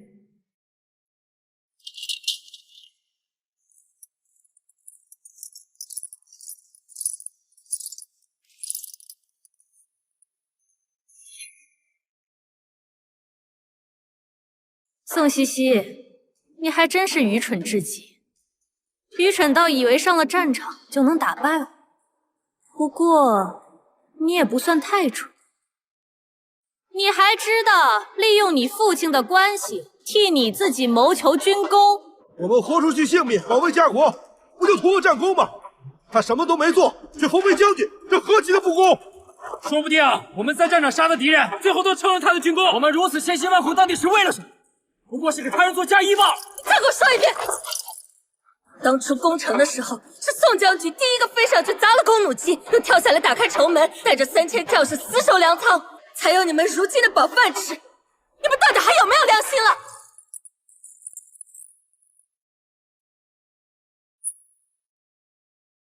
若不是你，我侯府满门就不会死。宋茜茜，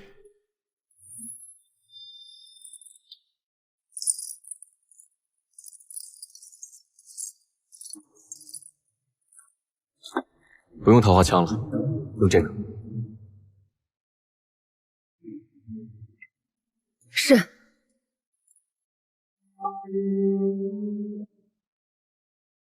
元帅，这是怕我用桃花枪杀了一方。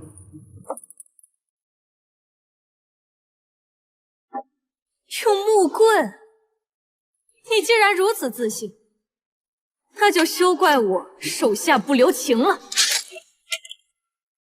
一方不能输，一旦一方输了，那么他即便是在南疆战场上拼了全力，也不可能得到一点军功，还要挨50军棍。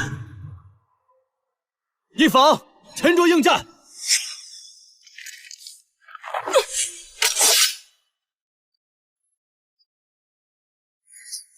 开始！易将军，大家打个平等交流，千万不要手下留情。易将军威武！易将军威武！易将军威武！易将军威武！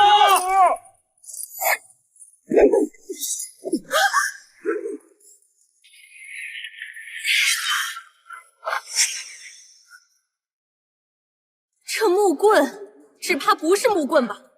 看来元帅是给你挑了最坚硬的武器，还不如换回他的长枪，我还以为是多厉害，竟然这么糊弄人！这不公平！对，不公平！不公平！不公平！不公平！不公平！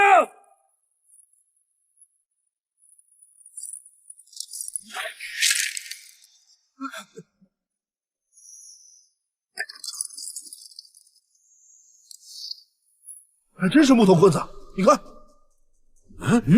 这是什么功夫？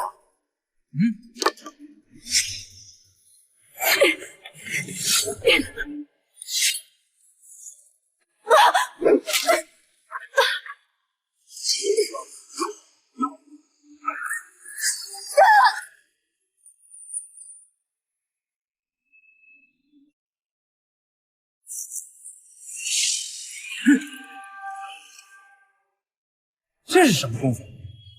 这是什么功夫？他居然能隔空取物！这木棍明明在地上，一定是药法。你们懂什么？这是内力，只有内力上乘的武者才能做到。易将军，是继续的，还是认输？如今岂有认输之理？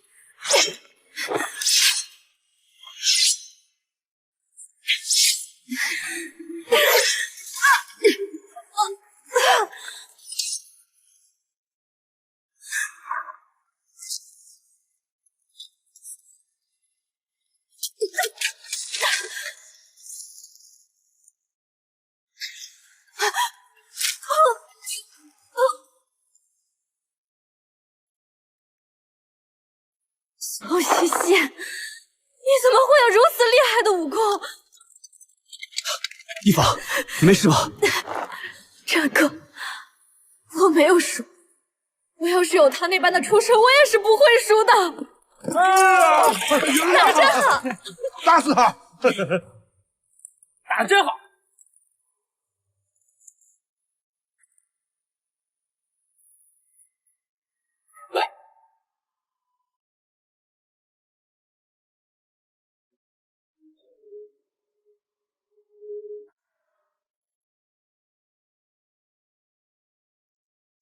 一方本质清简，我竟因为他蒙蔽了双眼，忘记了西西的好。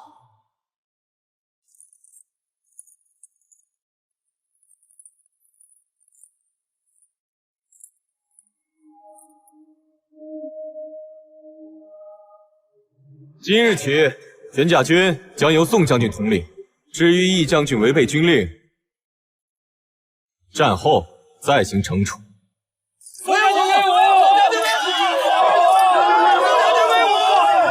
魏王对西西如此关照，难道是喜欢他？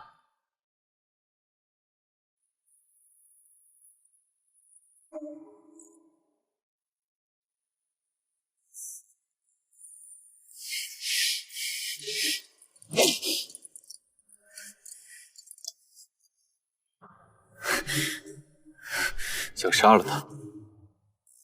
想过。派去调查的人来了信，西京人连屠村的事情都隐瞒了下来，对外只是说整个村子走水，所有人都被火烧死了。你知道这意味着什么吗？西京人想隐瞒西京太子被辱一事，所以就算皇上已经查到真相，表面上也不能对一坊做出什么处置。至少你可以放心，不会因一坊而牵连到你的外祖父。所以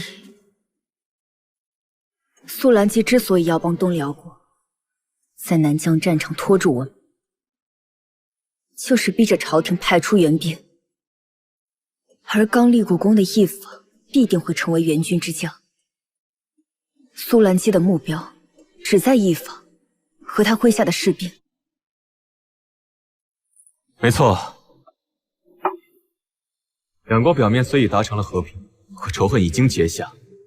若是你今天杀了一坊，苏兰姬无法亲手为太子报仇，那么他会将所有的仇恨都转移到无辜百姓身上。您是说，苏兰姬可能会屠城？现在应该不会，但如果你今天杀了一坊，他多半索兰基是西京太子的舅舅。今天如果杀了一方，后果真的很严重。幸好。好了，别想太多，专心练兵。等到攻城之时，索兰基一定会追着一方打。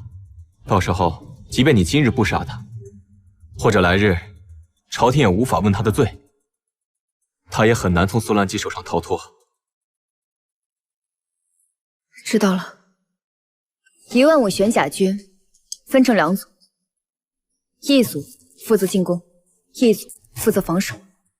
这2组再分10个小组，也就是说，攻防加起来一共是20个小组。明日的玄甲卫是攻城的先头部队，届时战将军率1万人在后方架云梯配合，大概就是这样。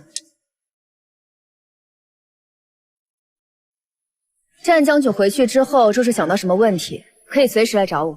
没问题的话，我现在就有一个问题。请说。当初你为何隐瞒我你会武功的事？这很重要吗？不重要，只是直到你我和离那一日，我才知道你会武功。我疑惑的是，你既然懂得兵论战术，武功又如此高强，为何不去军中继续发展你宋家的势力，而要选择下嫁给我？嫁你，无非是遵从母命罢了。那你可曾真正的喜欢过我吗？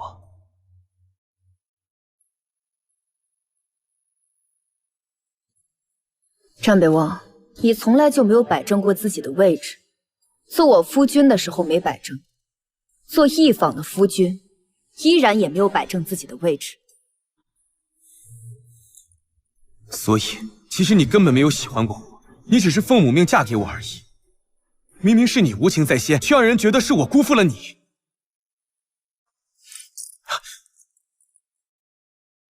宋茜茜，你把话给我说清楚。宋茜茜，你跟我夫君在一起干什么呢？你的夫人，你自己解释。宋茜茜，闹够了没有？明日攻城，我只是与他商议。你不许吼我！终究后悔的那个人是我，是我错过了这般美好的嬉戏。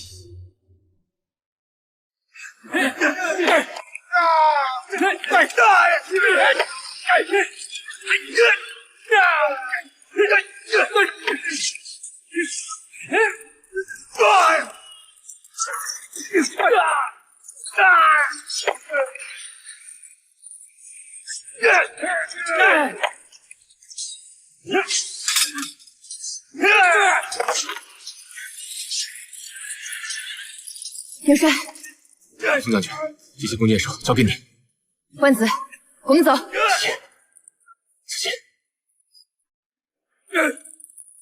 接着放！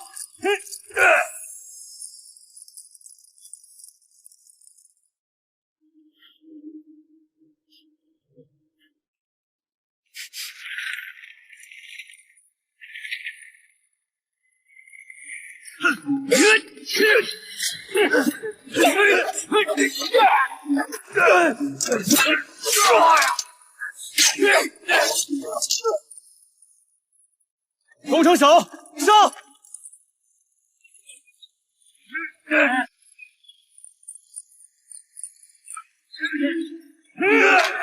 战哥，谁让你来的？元帅不是让你和方姐姐在后方？我说我不助你立功，这破城乃首功，我不能让宋茜茜他们几个把功劳全占了吧？而且日后在皇上和兵部面前，你也能替我提一句，我是打了头阵的。但你这是违抗军令。无妨，能助你立功就行。走，随我攻城。疯了吗？我们攻城是有计划和步骤的，你这样做只会让他们白白牺牲。那又怎么样？我不能让宋茜茜他们把功劳全占了。堂哥，带人随我攻城。所有人攻上去！继续攻城！都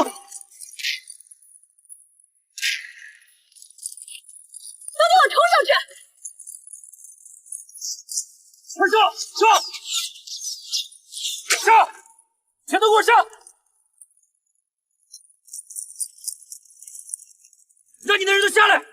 我们攻守是经过演练的，你们没有参与演练，会打乱我们的计划。上，全部给我上去！快点，快点！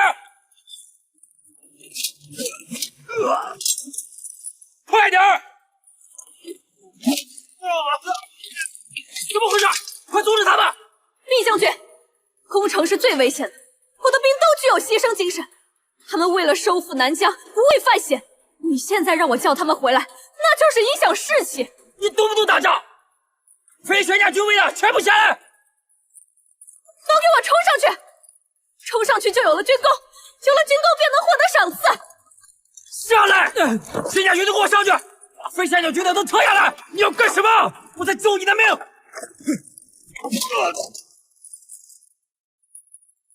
全家军快上！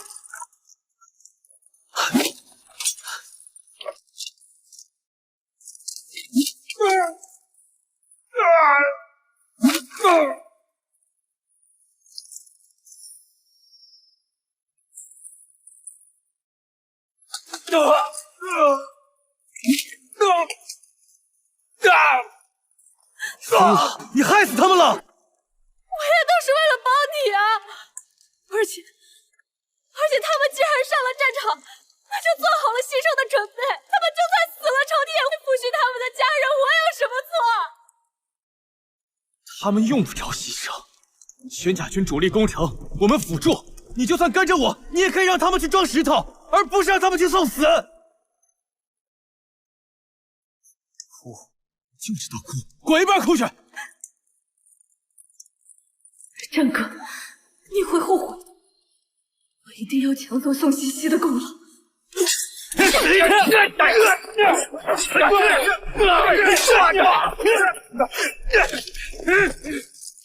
去开城门。严护。是。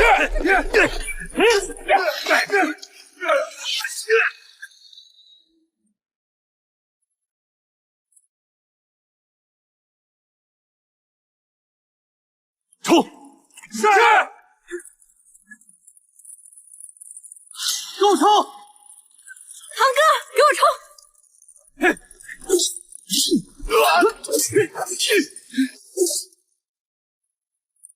叶芳，回来！你别和我说这话小，你俩这不是逃跑是诱敌，而且看长相，那些是西京人。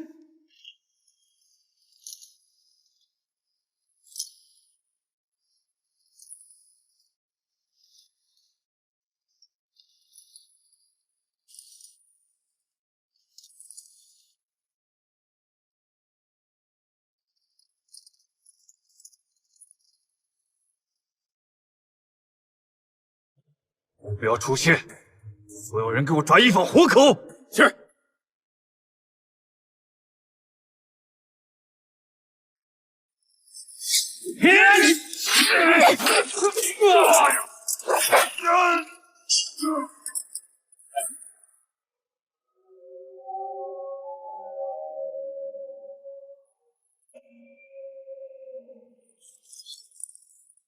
撤！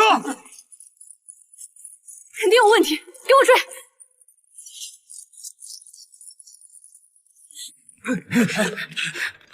撤！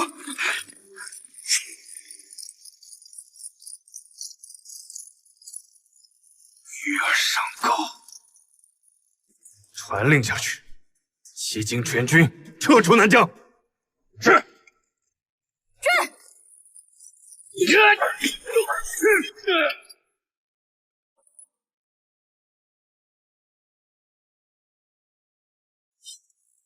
一房，一房，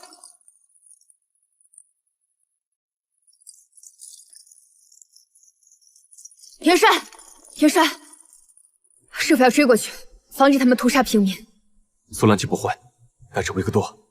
这样，宋将军，你带着宣家军一路杀出去。是，走。弟兄们，上！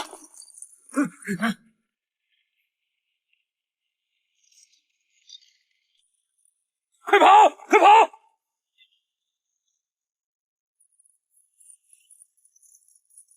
一房，前面就是边界了，还追吗？追！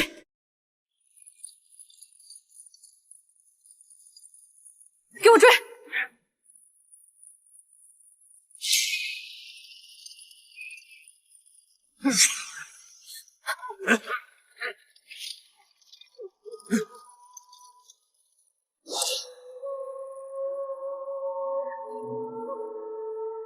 我抓那个女的！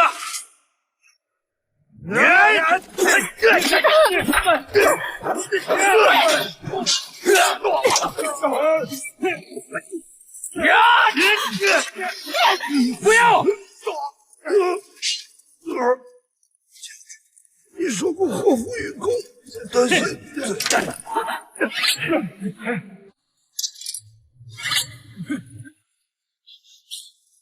一房，你终于落到本帅手里了。你可还记得是如何羞辱我西京太子的吗？难道长陵关那个腐儒小将领竟是西京太子？你到底想怎么样？自然是要以其人之道治其人之身了。带走，带走！你用小竹子挡刀了，你知不知道？他才刚刚当爹。我以为我身边的是西京的士兵，我没想到那是小竹子。虚伪！敌人怎么会在你的身边？你讲假话也不讲得好一点呢？够了！现在大家都是敌人的战俘，我们屠过西京人的村子，他们不会轻易放过我们的。与其在这里骂我，不如想想怎么脱身。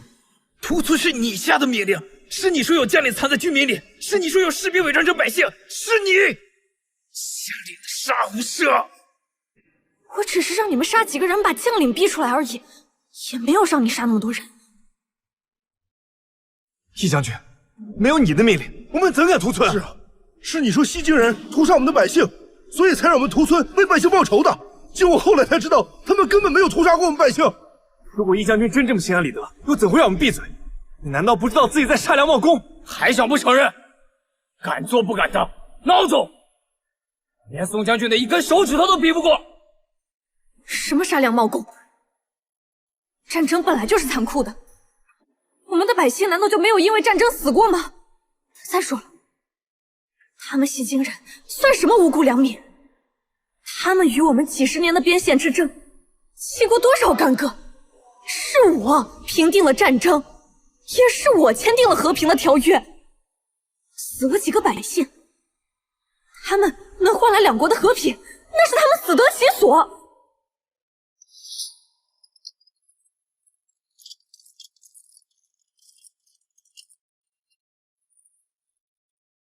把他们拉进无尽深，我要听到他们求饶的声音。走，走！苏兰基将军，我们签订过合约的，你不能伤害我。如果你现在放了我的话，我们重新签订合约。一房，既然说出这样软弱的话，你不配为将。一房，你不配为将。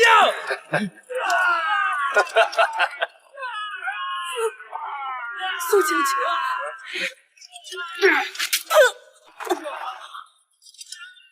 他们求饶可以，你求饶，只会死得更难看。商国自宋淮安一门牺牲后，便只有北冥王一人可用。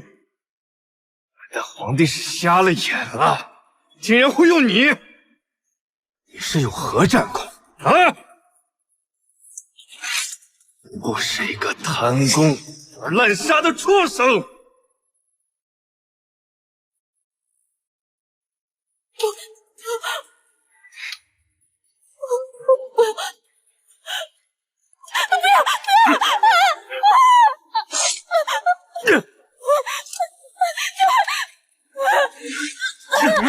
跑！哪里跑？我们西京太子竟然会被你这样一个贪生怕死的畜生折辱，真替他感到不值得。给我走！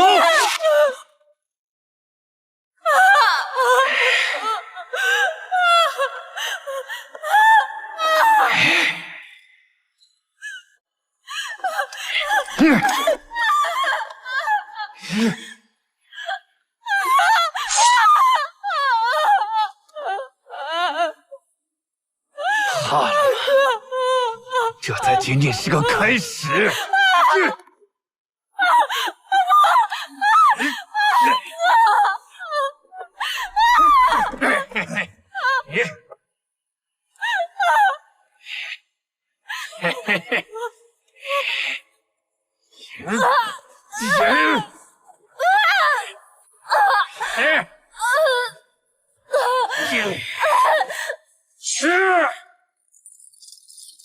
停！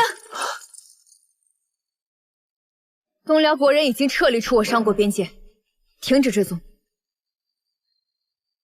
一坊追着一队东辽国士兵去了，肯定是中了埋伏被俘虏了。我们必须元帅军令，待东辽国人撤出我商国边界后，便不得再追，必须回去复母。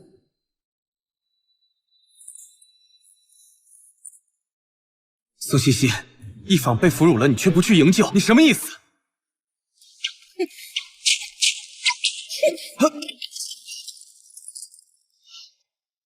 有话要说的话，拉开距离，离我们西西远一点。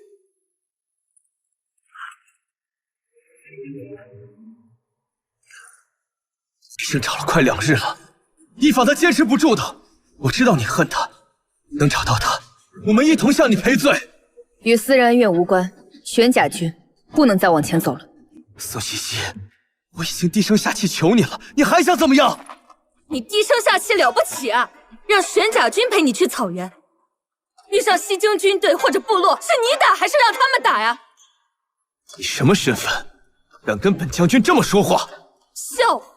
我什么身份？你怎么不掂量掂量你自己的身份呢？苏西西，管好你的人，别让什么狗都在我面前狗吠。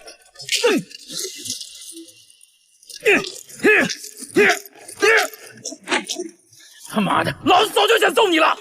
要不是当兵身份束缚着我，第一次见你们这狗男女的时候就想揍你了。还真把自己当个人了。来，起来！我去！大是个狗东西，也不看看自己的德行，还想朝三暮四，在咱们老爷们许下的诺言随点兑现，这是给咱们老爷们丢脸！我馒头，过，别打了。来，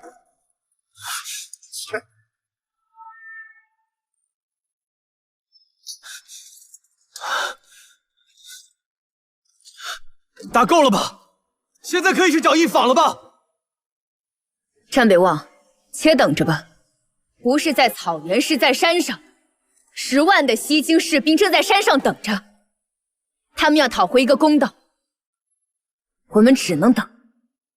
你怎么知道他们在山上？他们要讨回什么公？用你的脑子好好想一想，为什么10万西京人不愿意撤离？为什么他们要抓一坊？又为什么他们明明签订了契约，现在还要和东辽国结盟，来参加南疆战场？你不过是与他有夺夫之恨，才如此编排一坊。苏西西，你真是个心思恶毒的女人。阿紫，不必搭理，远离就是。有敌军！全军戒备，国旗不离手。戒备！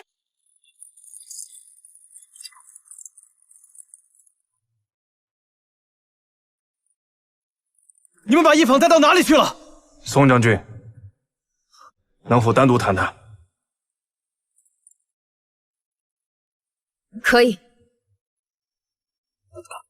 我们都不带武器，你若是担心的话，可以多带一个人，我也只带一个人。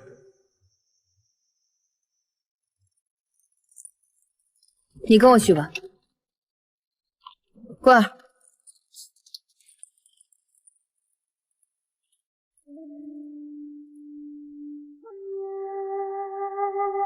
西京探子屠杀你宋江满门的命令，不是我所下的，是我们西京首领误以为屠村，虐杀我们西京俘虏的指令为你外祖父所下，所以才对侯府下了杀令。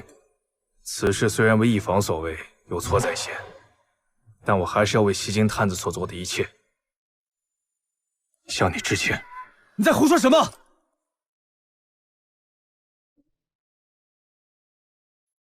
这是我们西京欠你们宋家的，仅欠你们宋家。此事涉及两国关系，所以两国主帅不得不从大局出发，选择隐瞒一方做下的丑事。这是素兰姬的格局，也是谢如墨的格局。你们的仇已经报了，但据我所知，图恩满门的西京探子已经回了你们国家，我的仇还没报，欠我要拿他们的命来还。若是这样的话，宋将军，你的仇已经算是报了。那些回国的探子已经悉数被我杀了，你可以节哀了。但是我们西京人的哀痛，那是永远的耻辱。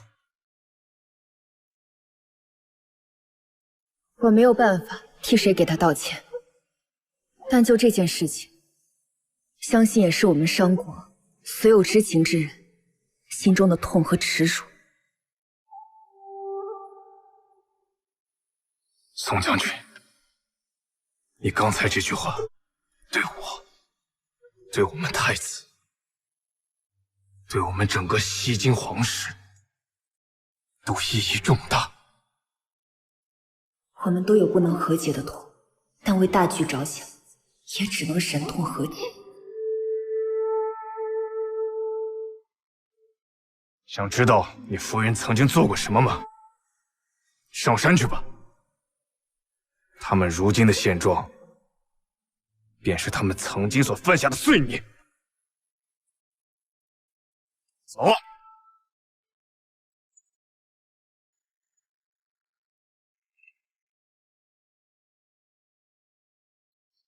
可不可以告诉我，一方军罪是不是真的？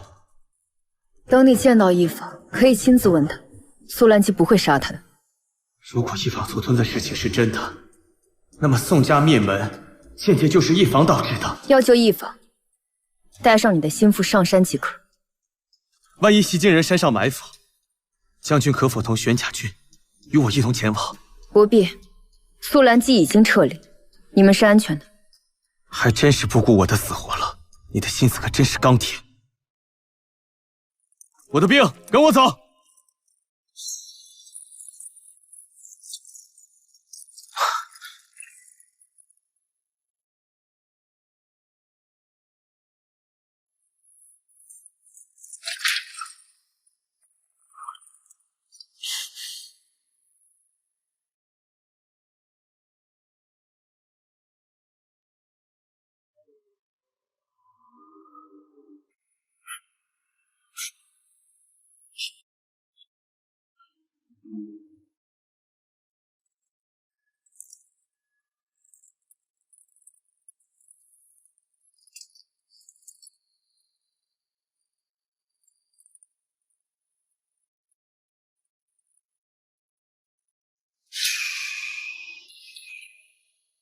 一方，出去，都滚出去！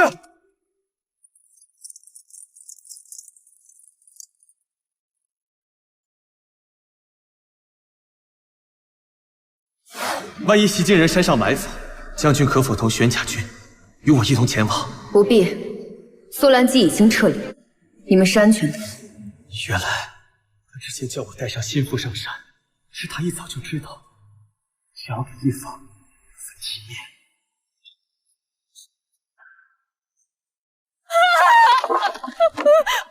大哥，你为什么要毁了我的脸？你的脸被苏兰姬刻了个剑字，不毁，难道要带着这个字过一辈子吗？苏兰姬，你不是，那就是一个畜生！畜生！我要杀了你！我要杀了你！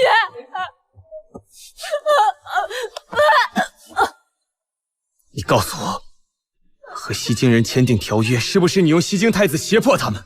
宋西西全家被灭，是不是因为你虐待战俘、屠戮无辜西京百姓？是不是？可是我不都已经签订了边线约定的条约了吗？这就让他们死得其所呀！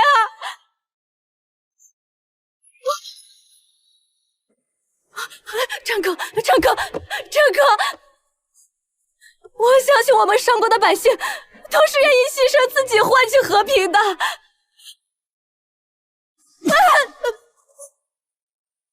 那你呢？你愿意用自己的性命换取和平吗？我受了那么大的委屈，从昨天到现在，你不仅不安慰我，还一直骂我。纵然我做的有错，可我也立了大功啊！你可知，你迷下的所有士兵，除了被俘虏的那10几个，全部都死了。就算没死的，也都被训斥，而你，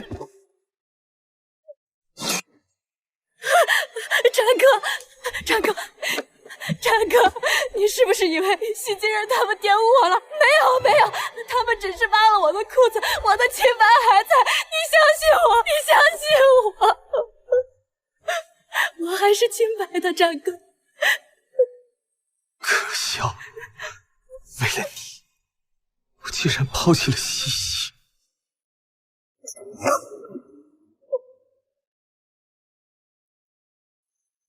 宋将军，这是元帅亲自为你做的面条。你先下去吧。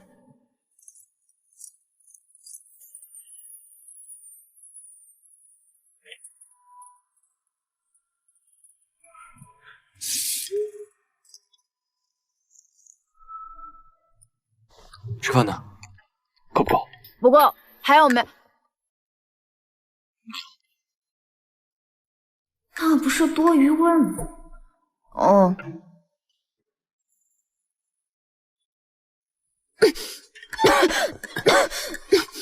你多一些。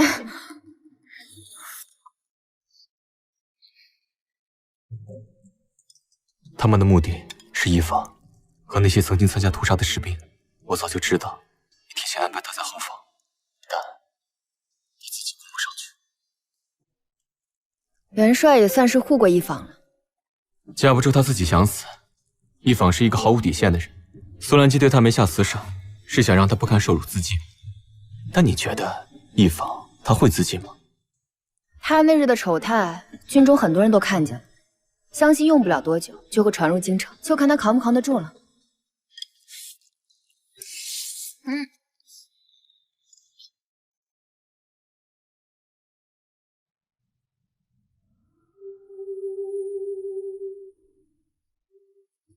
元帅居然会藏着一条这么丑的手帕。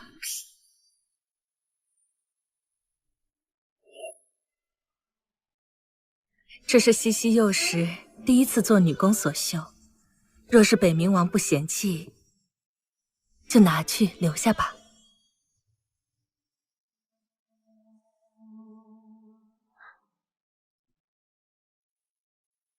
多谢夫人。这不会是元帅自己修的吧？那倒不是。宋将军之前可曾做过女工？宋将军之前可曾做过女工？我未曾。元帅为什么这么问？这方帕是我喜欢的人第一次做女工时所绣。元帅竟有喜欢的人了。宋西西，我喜欢你。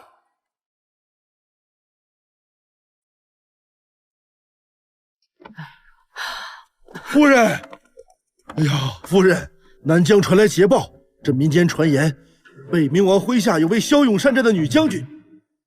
你觉得这女将军会是谁呀？那不是一坊吗？是一坊带领玄甲军破城的。哎呀！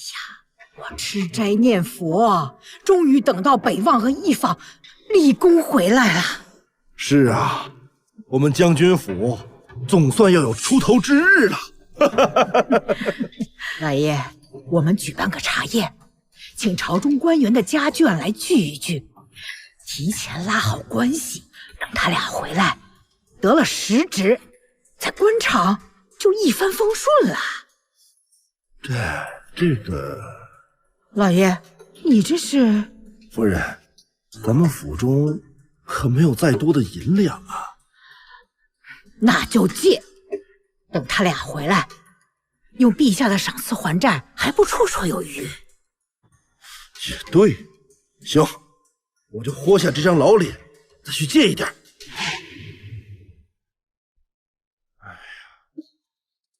哎，来了！哎，两位，两位，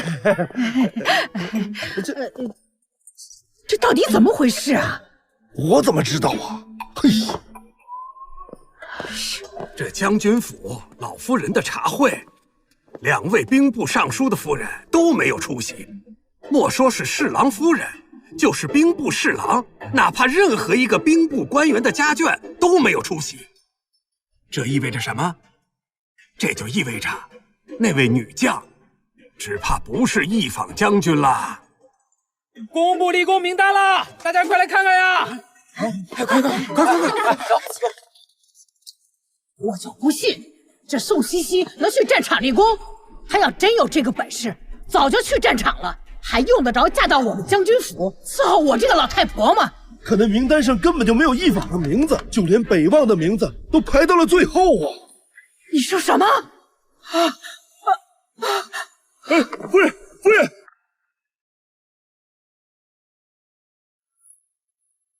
这一坊简直岂有此理！传朕旨意，开除一坊军籍，让他不得入朝为官。老奴这就让上书房拟旨。只是不能明着处理一坊，愧对宋将军一家呀！王爷，为了弥补宋茜茜，朕决定让她入宫当妃子。什么？你这么激动做什么？皇兄，她那样的女子，岂是后宫能控得住的？皇兄若是担忧她一个女子拥兵自重，可以替她赐婚呢。嫁给谁？皇兄明知我心悦茜茜，却明知故问，难道是为了让我在兵符和茜茜之间做个选择？朕若不逼你一把，恐怕你又得躲个10年，也不知跟茜茜表明心意。3年之内，若无人娶宋茜茜，朕便纳她为妃。臣弟先行告退。这是坐不住了呀！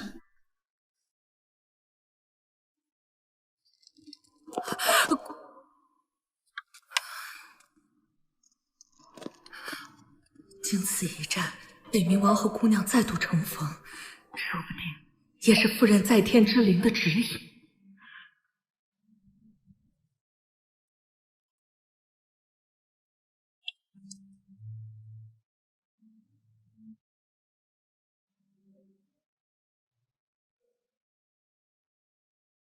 元帅，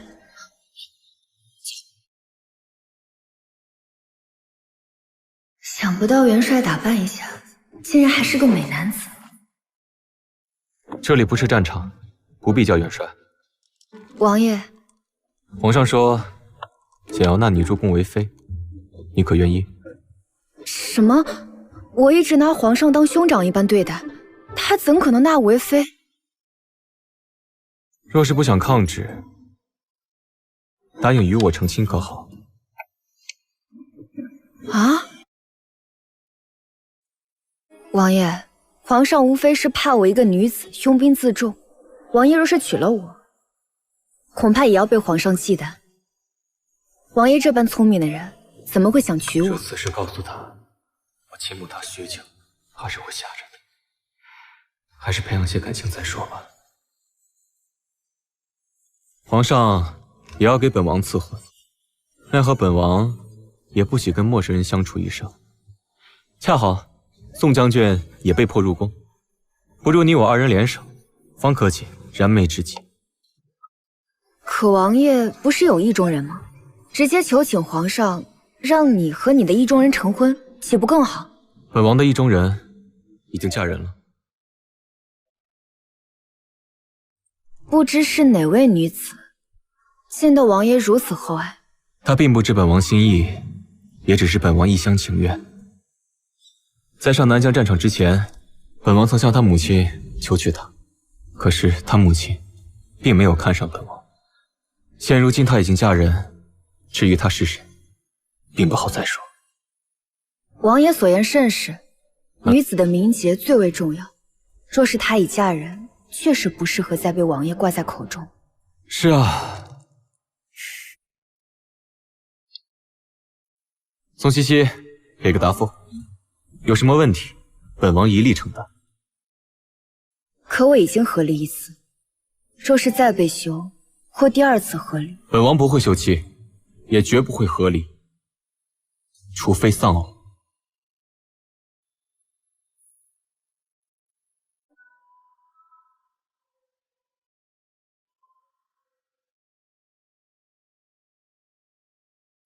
君子一言，驷马难追。茜茜，本王终于娶到你了，这一次，本王再也不会放开你的手。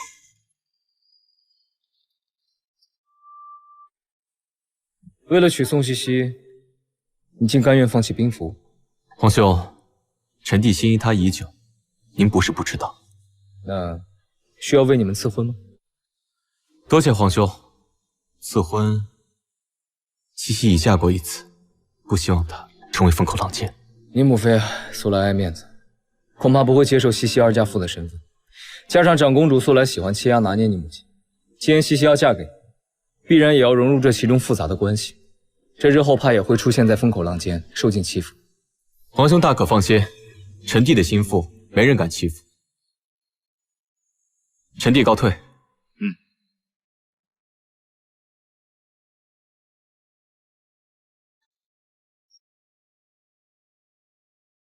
陛下，北冥王既已交出兵符，您还有何忧愁的？能用武将除了战北望，再无他人人选。如今王家也是武将之家，但家中无儿郎，朕得扶持战北望。你去将军府传旨，另加一道圣旨，将王家二女赐婚于战北望。遵旨。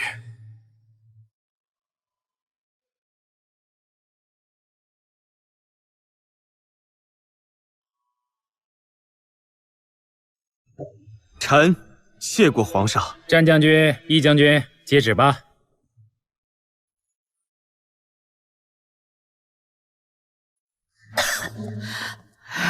一方，你连个将军也不是了，士兵也不是了，那我们将军府依仗你什么？我们花了这么多银子娶你，竟一无是处，你竟然是个烂妇、泼妇！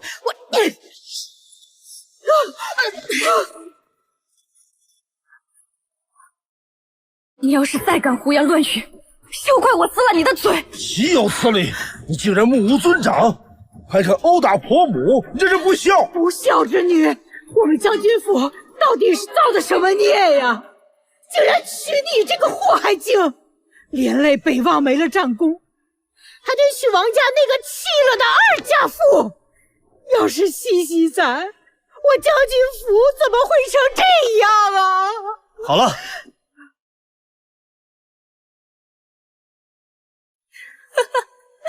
现在一个个都后悔了，一口一个宋茜茜，别忘了，当初是你们战家八抬大轿娶我过门的，也是你们费尽心机想休了宋茜茜的。你，夫人，快，夫人进屋。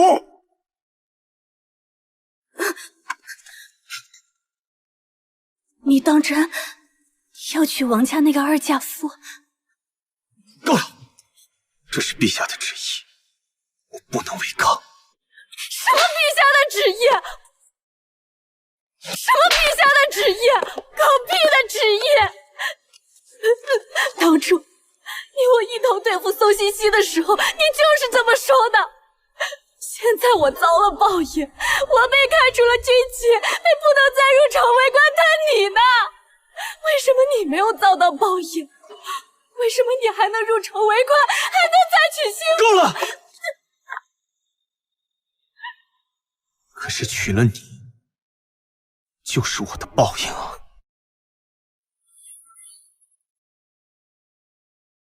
宋茜茜，都是因为你，我一定要让你付出代价。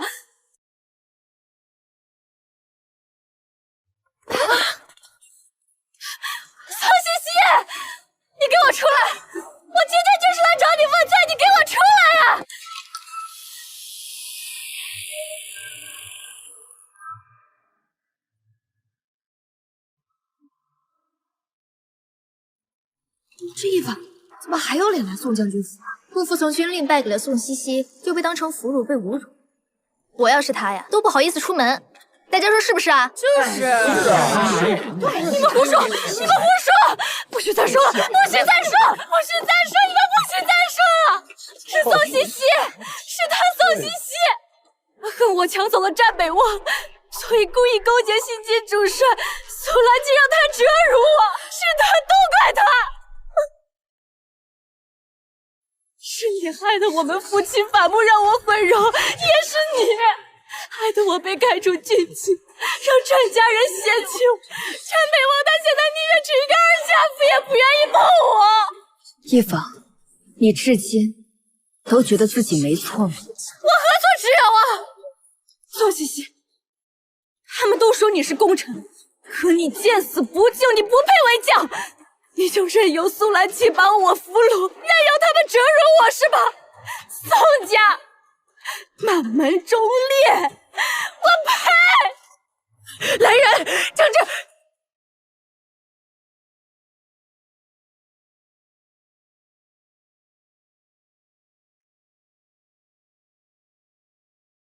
干什么？你别过来！放开我！放开我！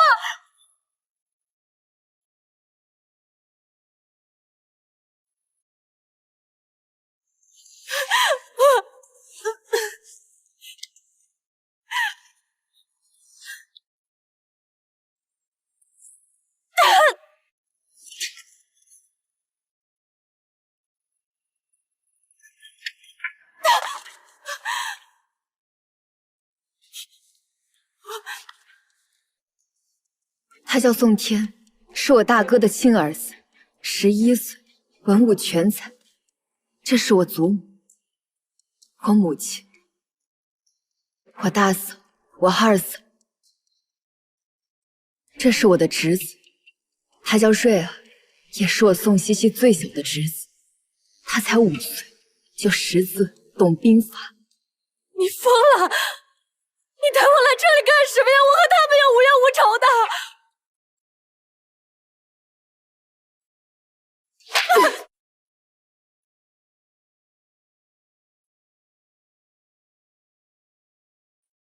你在成灵关所做的一切，西京探子全部报复在我家人的身上。他们为什么会死？是因为你，因为你贪功，你残忍，你违背了我国与西晋之间不杀平民百姓的约定。我不是。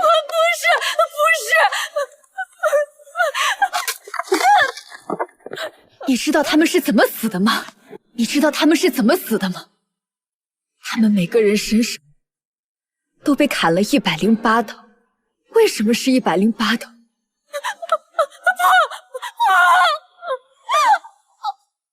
是你，是你在西京太子身上划了108刀。不是，你在成灵关做的恶行，害得我镇北侯府鸡犬不留，连我那侄儿也没放过。不是，是西晋人，这些恶都是西晋人做的。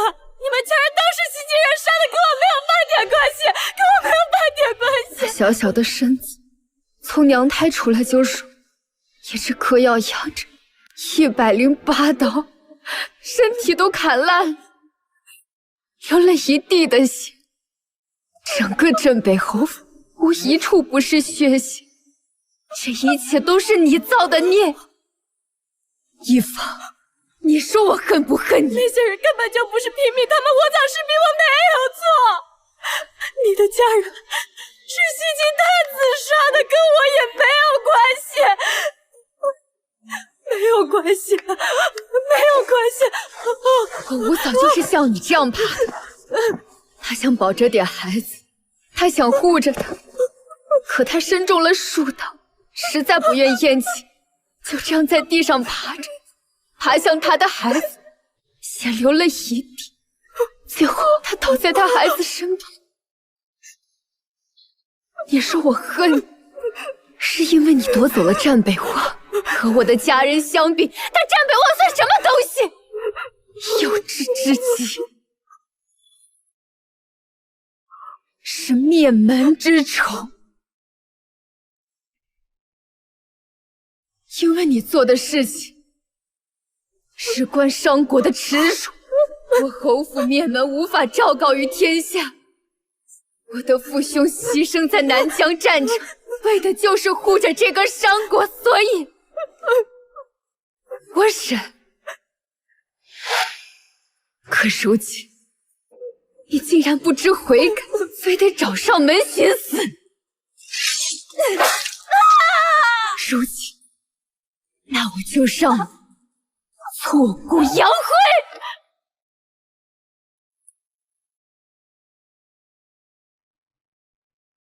你要是再招惹宋西西，我定要了你的命！滚！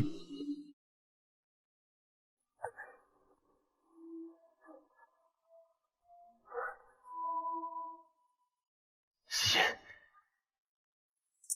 王爷，我真的想杀了他。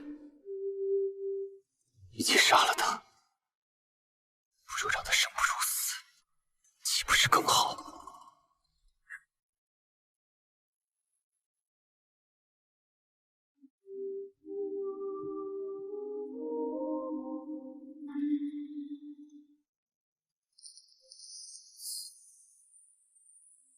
爹，娘，女儿不孝，女儿不孝。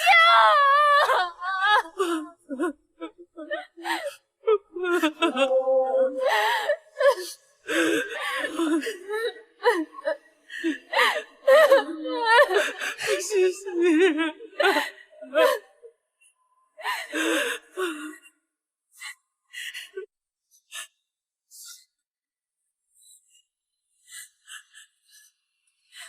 起来吧，西西。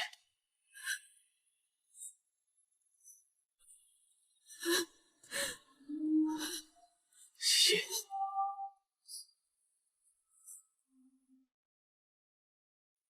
我在。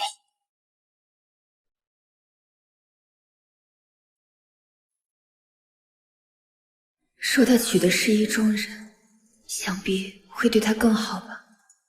为何想到此，竟有些心痛？即便与战北王和离，我都从未有过这种感觉。太后已经说了，说找你家太祖提亲。8月25是黄道吉日，我们的婚事定8月25，可好？王爷做主便是。我打算明天去眉山，跟你师父提亲。第一次大婚，师父欺我阿母，将我嫁给战北王，不曾来见我。想不到王爷竟会考虑至此。姑娘，王爷，何事？公主府送来了砚帖。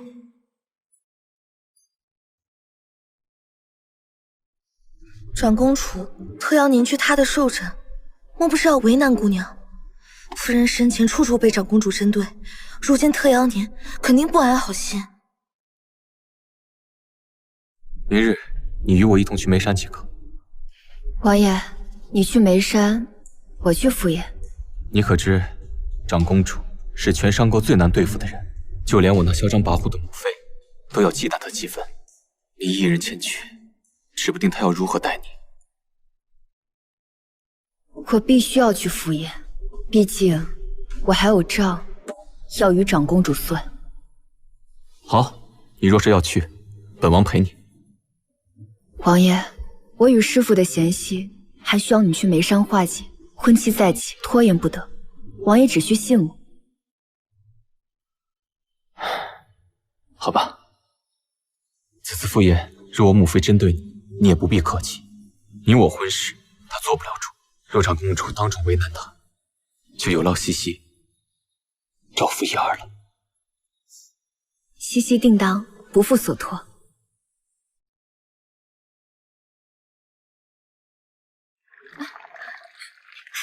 好久不见，是啊，今天真是欢喜的日子。是。进车。母亲，这宋茜茜太不像话了，现在都不来，我看她就是不给母亲面子。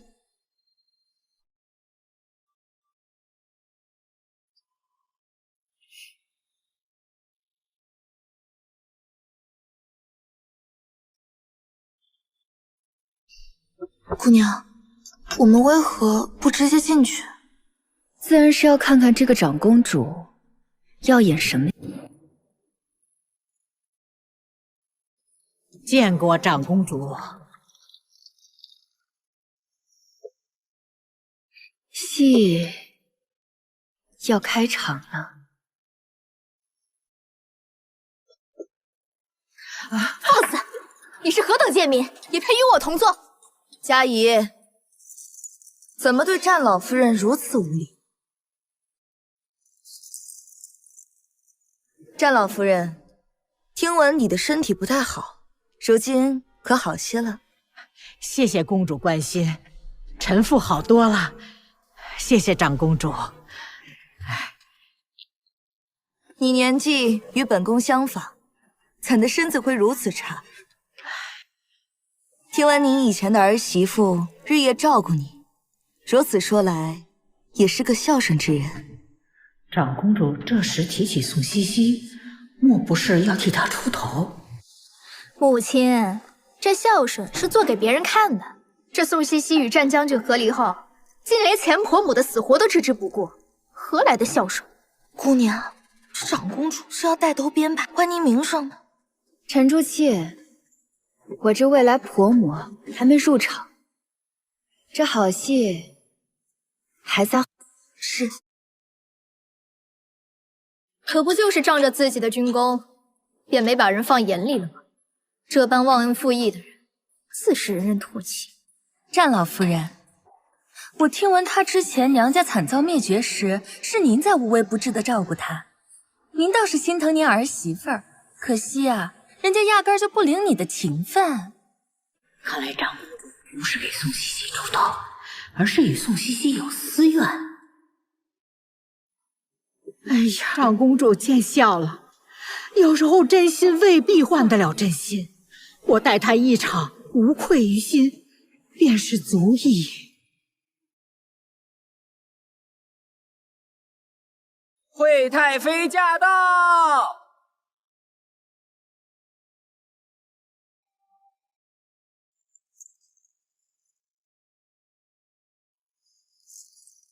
惠太妃，哟，惠太妃也来了，带来了什么厚礼给我母亲啊？听闻长公主信佛，哀家准备了一尊金佛，还望长公主笑纳。虽然这样的金佛，本宫已经有10几尊，但惠太妃一番好意，本宫便收下吧。长公主这是不分场合的要给哀家脸色看呢。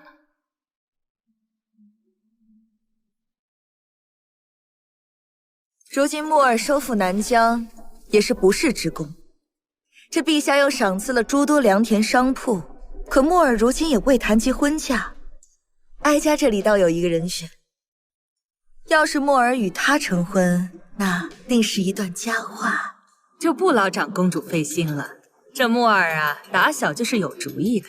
至于这良田嘛，哀家也能帮他管管。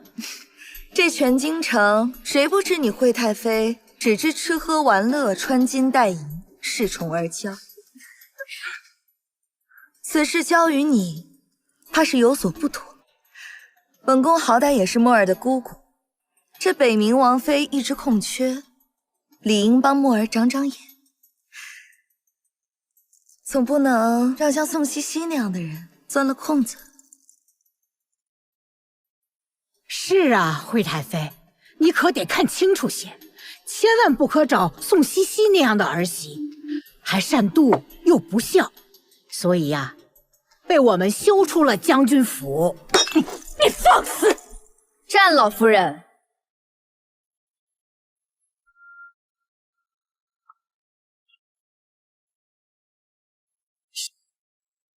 慎言。宋茜茜也来了，可千千万不能让人知道她即将嫁给木耳，否则今日哀家什么面子都会丢尽了。看来我这婆母是真瞧不上我。今日是我母亲寿辰，你穿成这样素的，可见并无心给我母亲祝寿。我打扮如何不要紧，今日毕竟是长公主的寿宴，若是我等皆像您这般艳俗，岂不是浪费了郡主一番彩衣娱亲的孝心？你敢说本公主穿的艳俗？彩衣娱亲嘛，艳俗些不要紧。诸位夫人说是不是呀？这宋茜茜竟当着长公主的面打嘉怡郡主的脸，可真是不知死活。方才我们正说战老夫人被你气出一身病，还不让丹神医给她治病，你随立下军功，却也抹不杀你这黑心肠，怪不得沦为将军府弃妇。嘉怡怎能无礼？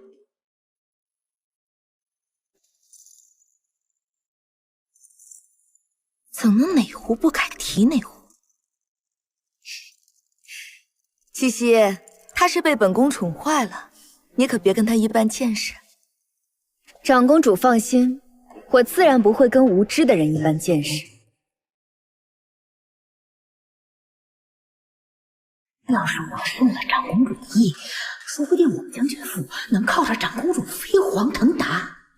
茜茜，你已被休出了将军府，竟还敢如此没有规矩，敢对嘉怡郡主无礼！你不说话，我倒是把你给忘了。你说我是被你将军府休的，可是在质疑陛下，你休得无礼！此事关圣上何事？是陛下下旨，我才与战北望和离。其实和离，便是我先不要的战北望，并非大家口中的将军府弃妇。倘若再有人一口一个弃妇叫我，我便只好禀告陛下了。还有，大家一直都说是我不让丹神医给战老夫人治病，正好现在丹神医正在外面候着，长公主宣进来，一听便知。这可怎么办？丹神医一来，我不就露馅了？长公主，今日是您寿辰，我们将军府的家事就不劳您费心了。战老夫人此言差矣，我与将军府再无瓜葛，何来将军府家事？倒是战老夫人在外面给我散播谣言，泼我脏水，我倒是可以不与战老夫人计较。可今日偏偏是长公主的寿辰，就算是我不计较，心怀慈悲的长公主也定会为我做主。好一个巧言令色的贱人，三言两语就扭转了局面，我哀家不得不为她做主。虽然讨厌宋茜茜，但她竟然敢跟长公主和嘉怡对着干，这一点是让哀家舒服了不少。此事听闻长公主是活菩萨，还请长公主替我们家姑娘做主啊！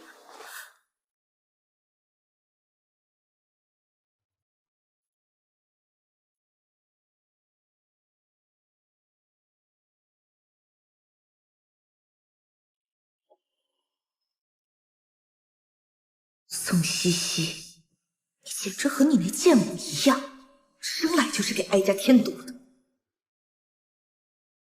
长公主，你曾经属我阿母，今日我定将一并奉还。既然你要泼我脏水，我就用你的手为自己洗干净。拜见长公主。丹神医，你如实说来，是不是他宋茜茜威逼利诱你，不允许给战老夫人治病？长公主此言差矣，战老夫人患有心疾与咳血之症，此病盘桓多年，一直无法根治。老夫是看在宋姑娘的面子上，这才答应她入府为战老夫人进行医治。那段时间，宋姑娘不分日夜睡在老夫人房间，贴身伺候。老夫人每月吃的丹血丸价值不菲，全是从宋姑娘的嫁妆里拿的。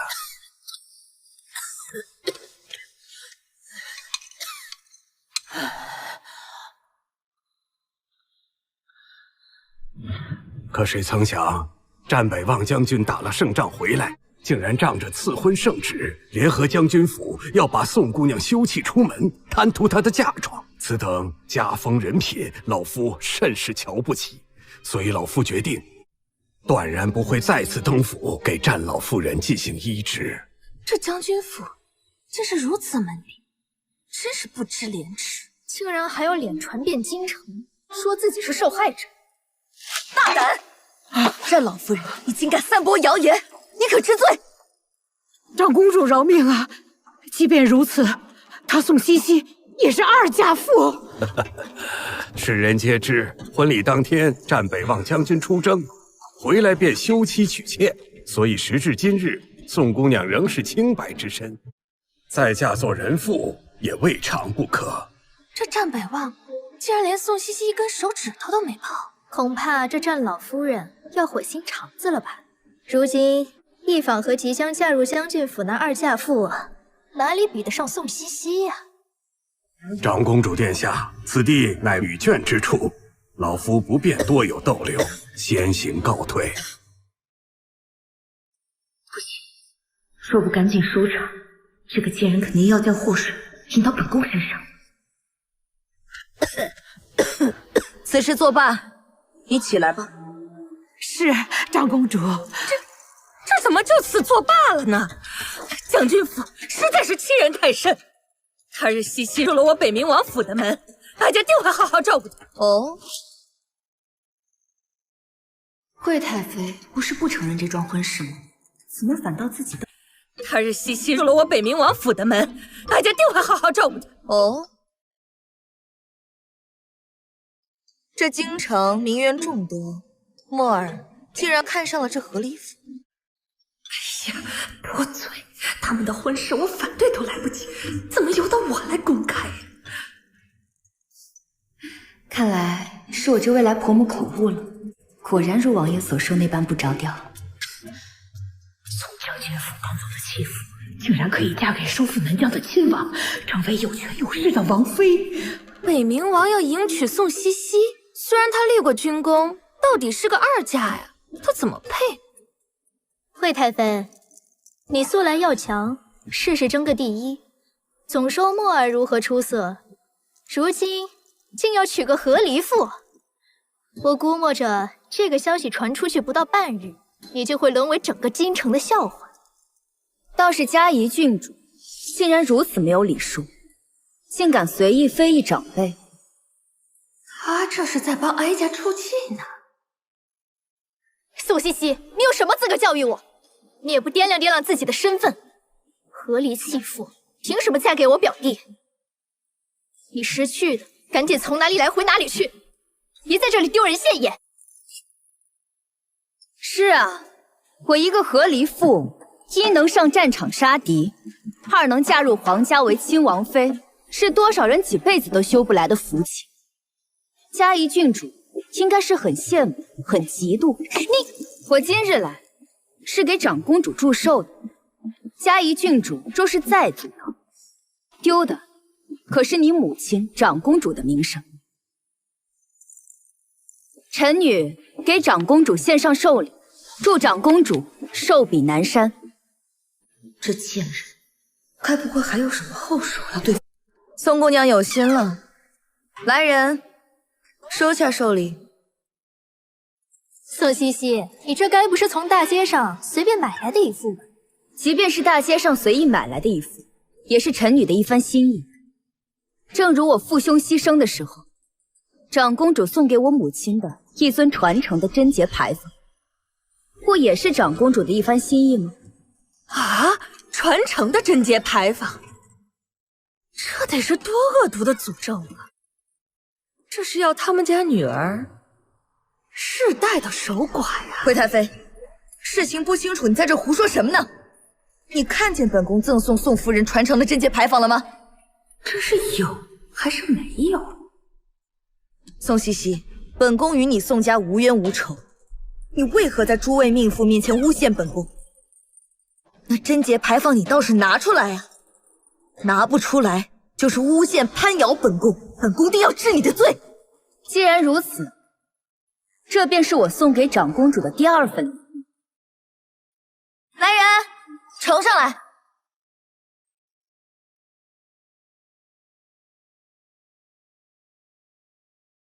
这个贱人不会真的打了？宋茜茜，你好大的胆子，竟敢拿这种阴质的东西来，是想要诅咒我母亲吗？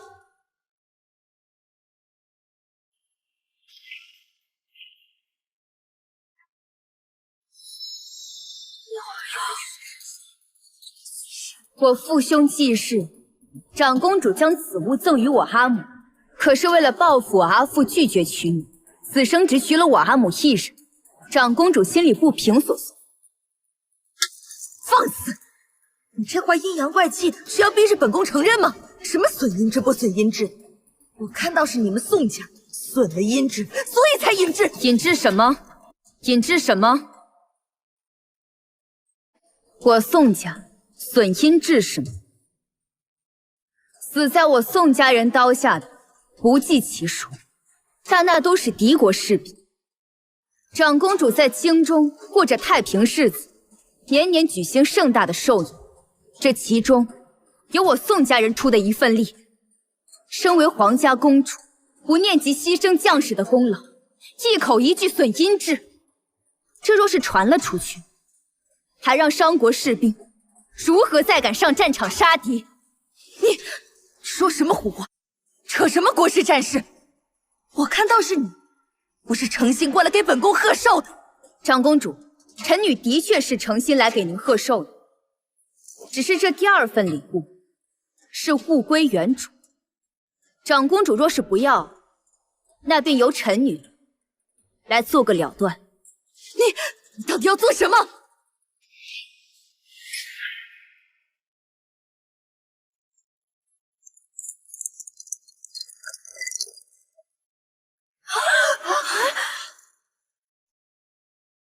祝长公主岁岁平安。岂有此理！岂有此理！来人，我打开这卷轴，我要看看你是不是宋茜茜利用这种来诅咒本宫。这宋茜茜若真送来诅咒之物，长公主可能当场给她定罪啊！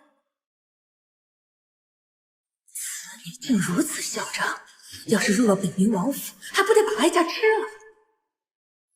我来打开。宋茜茜，如果你要是敢诅咒我母亲，我让你死无葬身之地！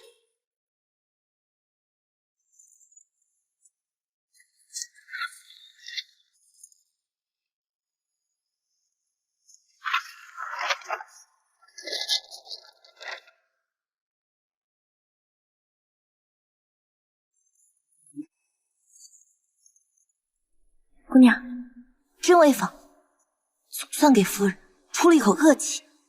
接下来我就要靠师兄的话，让长公主这气无处可出。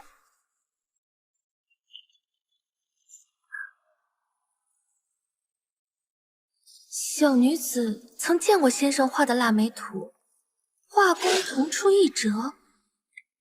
这张是沈清河先生的。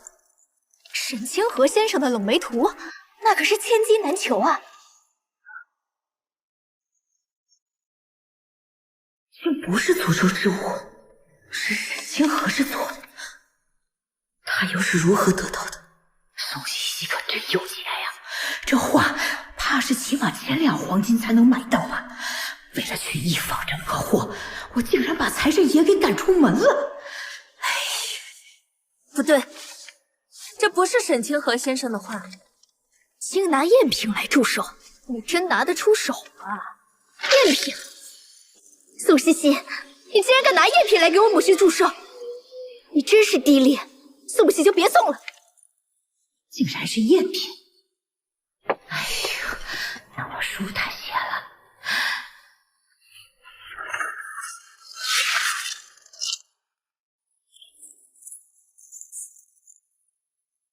苏茜茜，在我母亲寿宴上送一副赝品，什么意思？唉，想不到这传闻中精通琴棋书画的嘉仪郡主也不过如此，倒是可惜了一副好。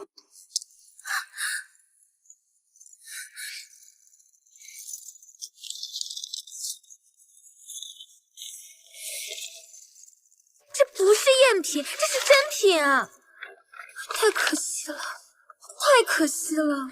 严姑娘，这印章刻的字体都是错的，要不要我把沈先生的冷梅图送过来，让你鉴别鉴别？不用了，小女家中本就有2幅沈先生做的冷梅图，还是沈先生当场做的。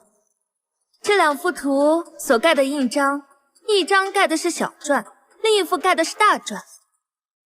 而这幅图所盖的印章，便与小女家中的那幅一模一样。今日我家祖父也在场，就在外头。如果诸位不信的话，可请我祖父进来鉴别鉴别。沈先生卖的画全部都用小篆印章，这是众所周知的事。没错啊，所以小女的这2幅画，一幅是买的，另一幅是送的。而送的这一幅用的就是大篆印章。那不就对了，宋茜茜的画只能是买的，沈清河先生怎么会给他送画？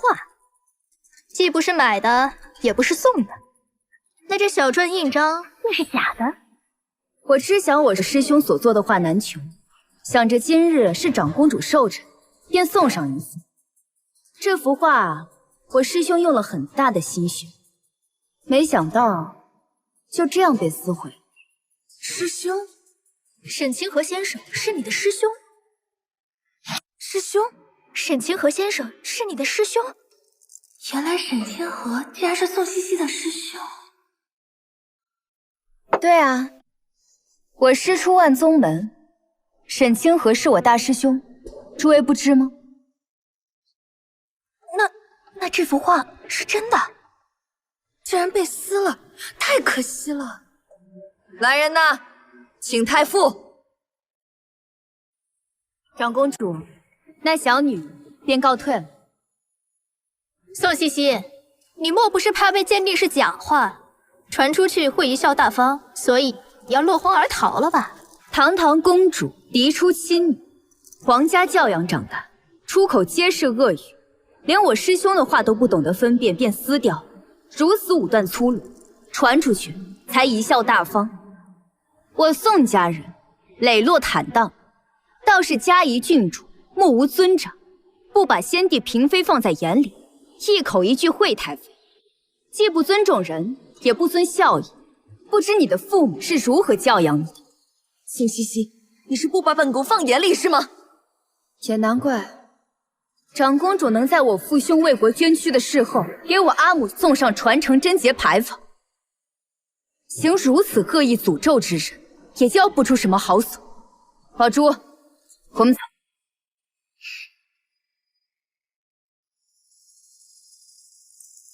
母亲，你看他，他好像也没有传闻中那么惹人厌。宋茜茜，本宫定饶不了你！来人，把这老东西给我扔出去！你们让本宫沾染了他的病气！长公主，长公主，长公主！气死本宫了！气死本宫了！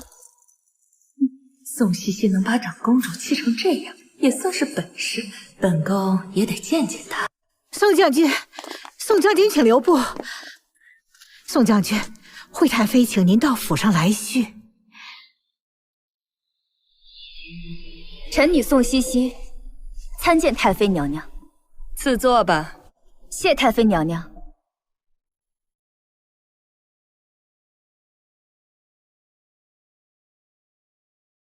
敢问太妃，唤臣女来是何事？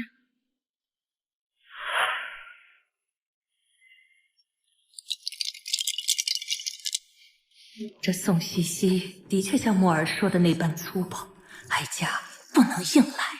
今日在长公主府的寿宴上，哀家也了解到你过去的苦楚，不想你再跳入另一个火坑，被墨儿给骗了。所以奉劝宋姑娘，你与墨儿的婚事还是作罢为好。那恐怕臣女不能答应太妃娘娘。臣女已经答应王爷，人无信则不立。臣女不想做失信之人。是木儿骗你在先，你无需对他讲诚信。敢问太妃，王爷骗了我什么呢？其实木儿啊，早就有心上人了，还曾立誓非他不娶。他的心里已经容不出半分位置给你。嫁给一个不爱你的男人，你有什么幸福可言？何况你都已经嫁过一次了，何苦再被男人戏弄欺骗？太妃娘娘无需为臣女担心，王爷并未瞒我，臣女早已知晓。你都已经知道了，为何还要嫁呀？就为了王妃之位吗？你国公府的门楣已经很高了，实在是犯不着为了一个不爱你的男人，跟自己一辈子的幸福去耗着呀。太妃娘娘不妨想一想，王爷可以娶的人那么多，可为何偏偏要娶我？是啊，这为什么是你呢？2个原因。第一个，他的心上人就是我。这绝无可能，你才在京城待几天呢？才见过几次面呢？不可能是你。所以这第2个原因，就是王爷觉得我能做王妃，最合适，也最安全。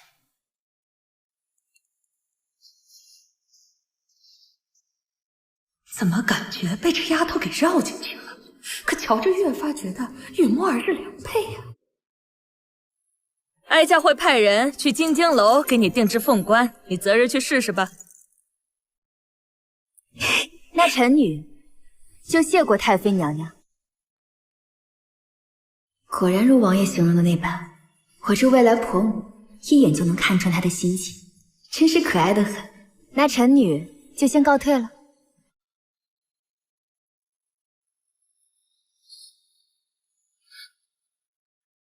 这丫头，阿父，阿父，阿母怎么样了？你阿母去参加长公主寿宴，回来后突发病疾，还一直念着说宋茜茜要嫁给北冥王。什么？她要嫁给北冥王了？北王，错了，你一定是错了。错什么了？错在娶了我，弃了他宋茜茜。战北望，你前头娘子就要嫁人了，还是嫁给王府，你是不是后悔？你就不该娶我，我也不该嫁进来，受你一家子的怨恨。你，阿父，这些银子给阿母请大夫。不许！战北望，你今天必须给我一个交代！我跟你拼了！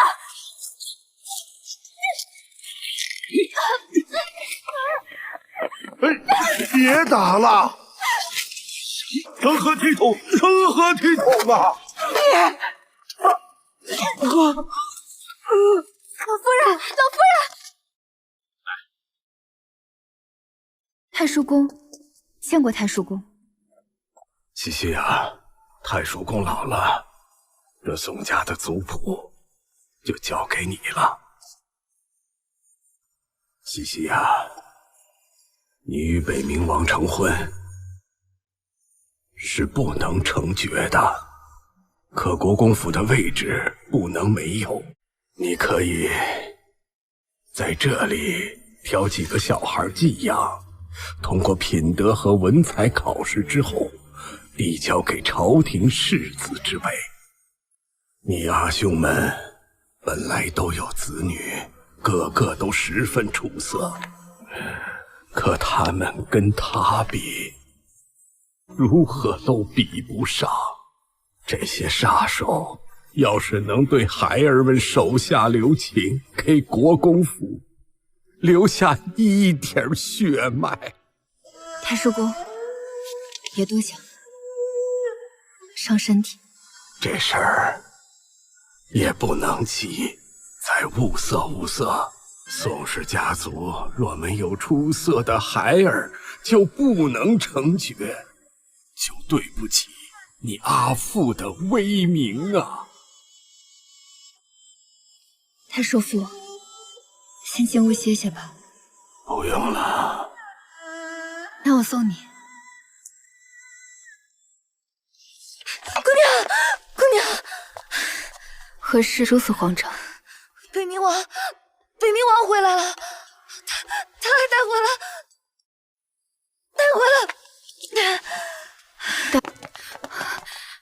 姐姐，你确定那是我二哥的孩子瑞儿吗？之前见过瑞儿，瑞儿幼时颇为懂事，果然印象深刻。瑞儿现在在何处？就在院外面，只是……宝珠，你去水兰阁取一件瑞儿最喜欢的玩具，我给她做的那个弹弓，弹弓上还刻着她的名字，木叉子上还涂了颜料。知道，奴婢马上去拿。姐姐，姐姐，你要做好心理准备。瑞儿她之前一直被丐帮控制着性器，为了博取同情，她现在的模样已经大不比从前。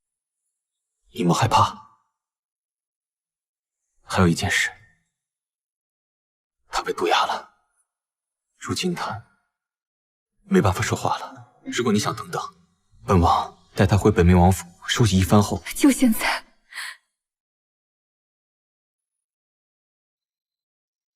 瑞儿，瑞儿，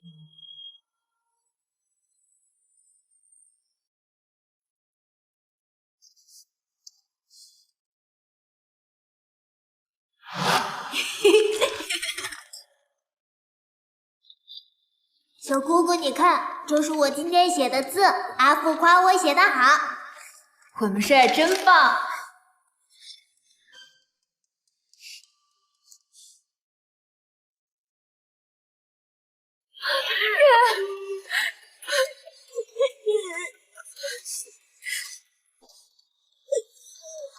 是二小公子，是二小公子，二小公子回来了！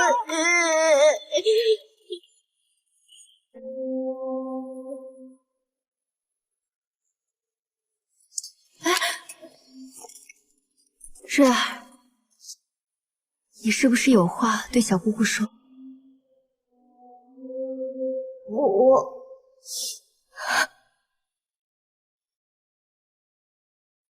瑞儿，你要答应小姑，你是一个坚强的孩子，小姑才能告诉你实情。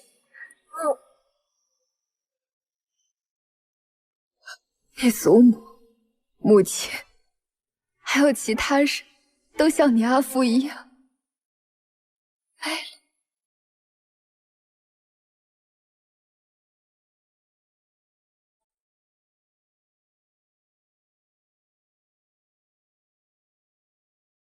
水儿乖，小姑姑知道你会写字，告诉小姑姑，你是在她头。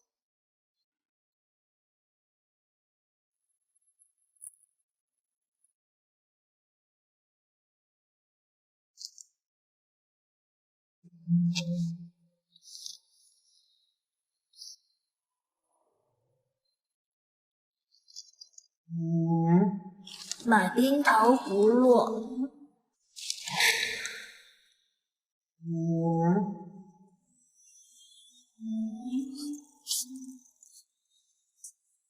小姑姑，你怎么哭了？是哪里疼吗？小姑姑不疼，小姑姑只是想阿父了。瑞儿，小姑姑以后不在，你可要好好听阿母和祖母的话，好不好？小姑姑，我每次想阿父的时候，阿母都会给我买冰糖葫芦，吃完就没那么难受了。我这就去给小姑姑买冰糖葫芦。瑞儿，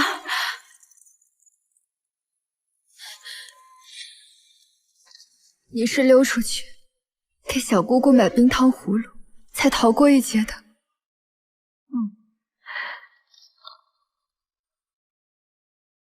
瑞儿，小姑姑以后一定保护好你。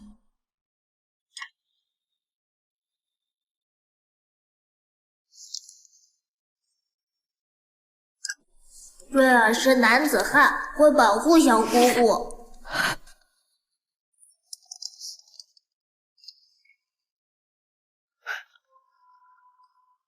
儿乖，有本王在，没人敢欺负你们。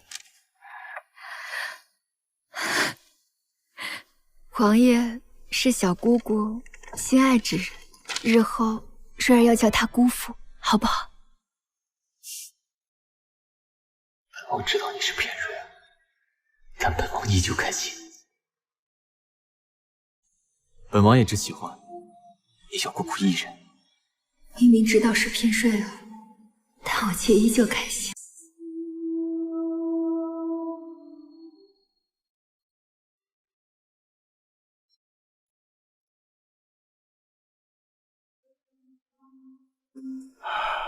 这腿上与身上的毒最难处理，这服用哑药至今也快1年有余了。如此看来，这毒还得慢慢来解才行啊。能解吗？能解，只不过这解毒的过程却非常的辛苦啊。但伯父，依你之见，现在该如何是好？先治腿，治腿需断骨重接。不过这断骨之痛，就算是一个成年人也难以承受得住。不知这二小公子能否扛得过去啊？瑞儿，小姑姑，我能扛住。日后我要是长家，国公府的掌门人不能是个瘸子。一会儿再疼，我也不能表现出来。不然会让小姑姑他们担心的。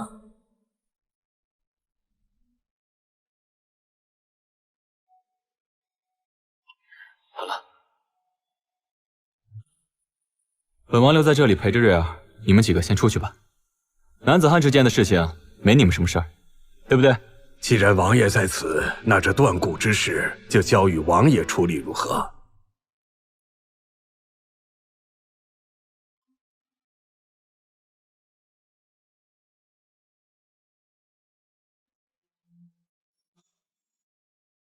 瑞儿别怕，本王有个秘密要告诉你，是关于你小姑姑的，但是你不能告诉别人哦。把手给我。在以前呢，你小姑姑刚练轻功，那个时候梅山上有一棵很高很高的梧桐树，小姑姑上去，但是呢却惊动了鸟雀，一个不小心就摔断了腿。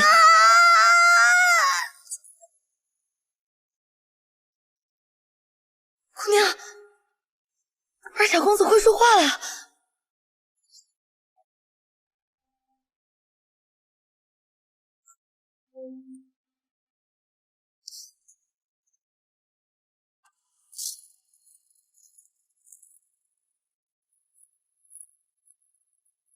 丹伯父，刚刚瑞儿可是会说话了，是疼痛的叫声，这是好事啊。那小公子的腿，接骨一切顺利，这也多亏王爷了。王爷，您手上的伤是不是需要先包扎一下？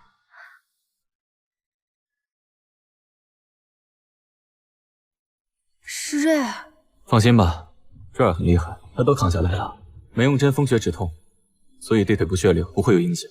治好了，就真的治好了。老朱、宋嬷嬷，你们去准备一下。好。你跟我过来。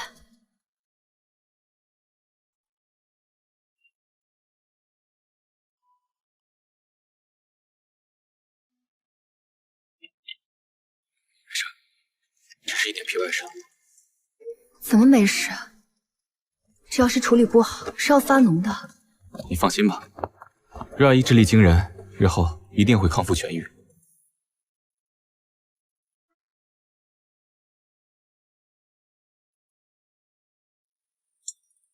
王爷，我代表宋家感谢你。若是没有你，瑞儿可能现在还被他们控制着，四处行乞。像他这样的残疾小乞丐，多半也活不过10岁。如果瑞儿没有遇到你，他可能现在已经被冻死，或者饿死，或者……你与我说这些做什么？必定是你家人在天之灵保佑了他，才让我在那么多消息盖住。总之，这份恩情我铭记于心。日后你需要我做什么，我一定会为你去做。什么都可以，只要不违背良心。好。本王让你在这刺绣上绣一个字。绣什么字啊？墨。这样，这条手帕便是你我真正的定情信物了。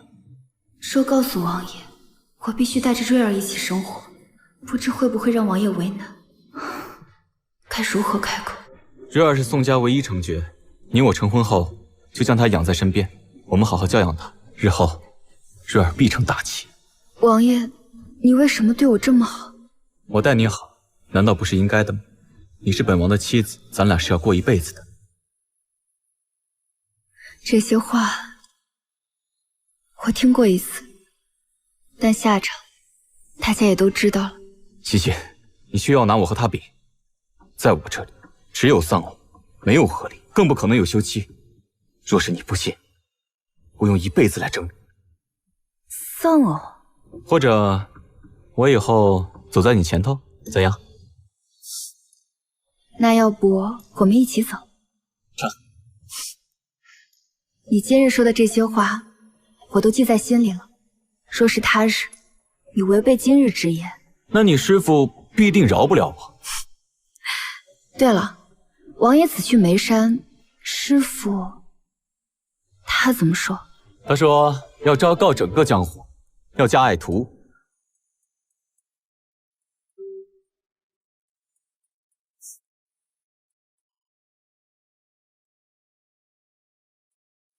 姑娘，听说皇上要亲自给您和王爷贺喜，来参加您和王爷婚宴的人实在是太多了。王爷把府外的大街都搭上了喜棚，布置上了婚桌，这王爷的面子啊，就是大。王爷本想低调些，但架不住贺喜的人太多，他也是怕考虑不周，所以才只好如此。姑娘，平安侯府老夫人求见，说是有重要物件要交还给姑娘。重要物件？听闻宋姑娘即将与北冥王成婚，老神前来送份贺礼。不可，这太贵重了，万万不可。请姑娘务必收下。这手镯原本也不该属于我，而是属于你们宋家的。属于我们宋家的？老夫人何出此言？说起来也是3年前的事了，那是我与你母亲唯一的一次私下交集。那日我在金晶楼订了这只手镯。掌柜的，我来取我们老夫人订的连珠纹金手镯。掌柜的，这不是老身预定的手镯吗？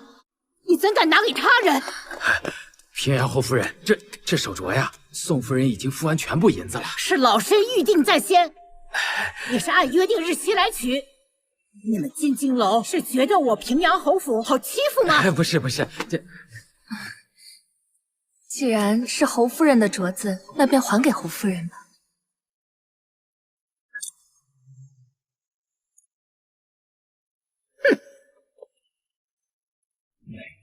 那这镯子确实是老夫人您的呀。这金晶楼的确不该把您定做的手镯卖给我阿母。如果事实是这样的话，也没错。那日你母亲虽摸着镯子很是不舍，但在我据理力争下，她也把镯子还给我了。只是我们回去后，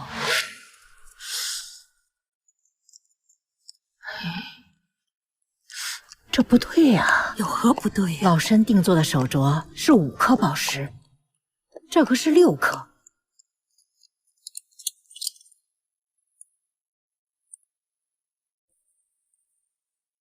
走，回金晶楼。这一问才得知，老身定制的那个手镯出了岔子，至于这一只，确实是你母亲定做的，说是给你当嫁妆的。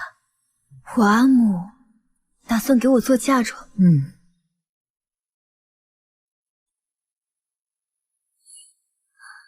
老身当即便让金晶楼的掌柜给你母亲送回去，可掌柜说你母亲已经买了别的。当时你的母亲明知这只手镯不是老身的，她却割爱给了我。这件事虽说不是什么大事，但这些年老身心里总觉不安。后来你宋家，总之，希望姑娘不要嫌弃老身待过，收下这镯子吧。毕竟这是你母亲为你定做的嫁妆，知道前因后果之后，这镯子老身就再也没戴过，一直放在老身的私库里。姑娘若是不信，可以问问老身身边的人。姑娘，老夫人说的是真的，这镯子没有戴过，还是崭新的。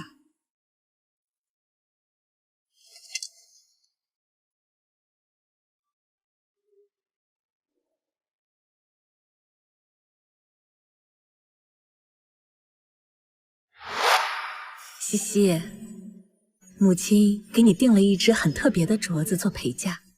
阿母，有多特别啊？意义很特别啊！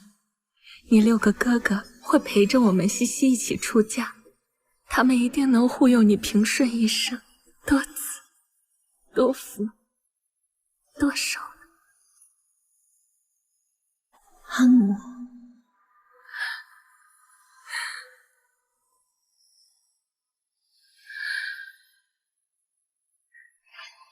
出嫁那时，我本想问阿母怎么不见那只特别的手镯，但怕阿母想起阿兄伤心，便再没问过。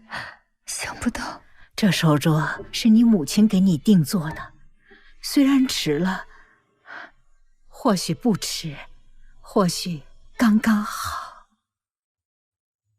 这本是夫人给姑娘的嫁妆，却在姑娘要嫁给北冥王之前，这镯子回到了姑娘的手中。或许不是巧合，是夫人冥冥之中对这镯子有执念。老夫人，多谢老夫人割爱。这镯子，不管老夫人戴没戴过，对小女来说都意义非凡。小女感激不尽。这镯子是多少银子？我现在便给你。姑娘，就给1两银子，把这镯子收回去吧。这不行的，这镯子该是多少银子就是多少银子。老身就收回1两银子，其他的你母亲已经用她的度量和胸襟给过了。告辞。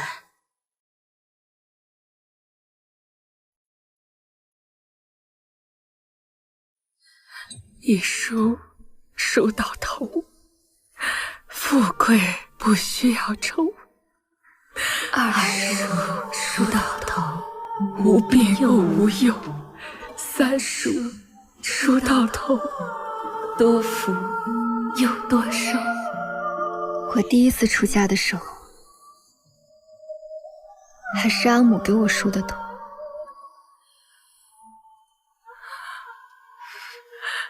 这镯子物归原主，也了却了夫人生前的心愿。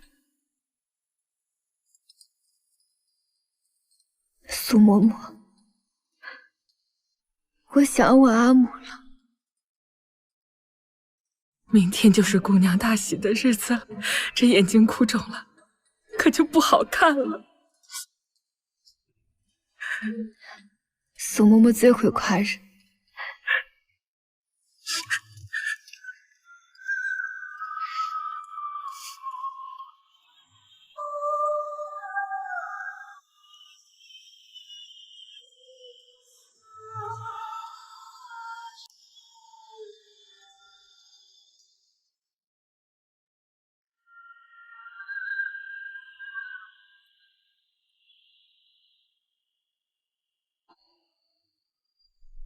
阿母，即便你不在了，也在担忧女儿是不是？你是想告诉女儿，北冥王才是良勋？阿母，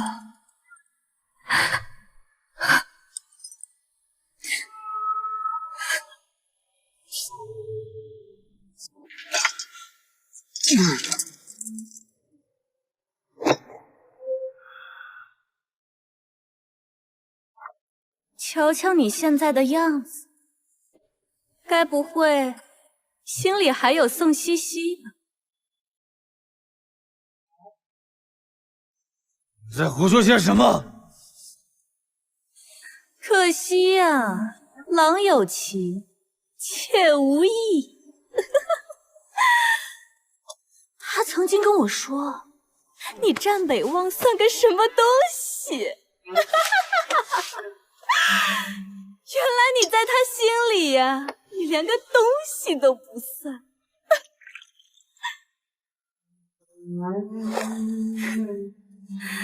出去！战北望，若是你没有用战功求取我，那你和宋茜茜会不会也像他与北冥王那样，如胶似漆？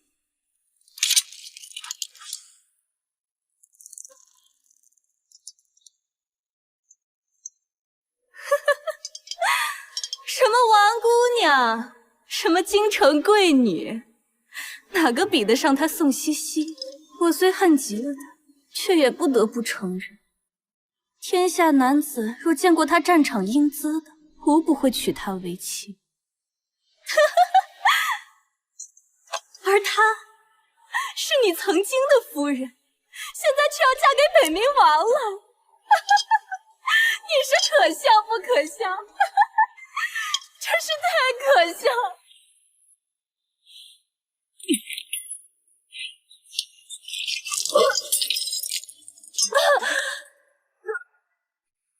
信不信本王现在就杀了你？将军，王家那边派人来对嫁妆单子了。夫人生病了，老爷让你去。战北望，与其说你的报应就是娶了我，那我们从今往后便相互折磨，至死方休。一方，你疯了！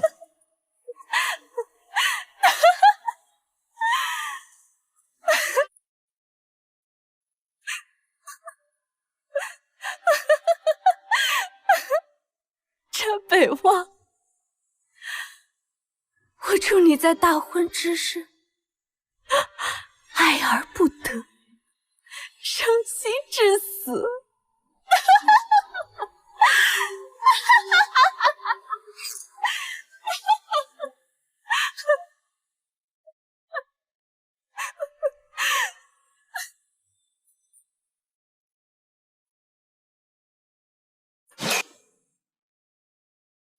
姑娘，怎么了？是师傅他们来了吗？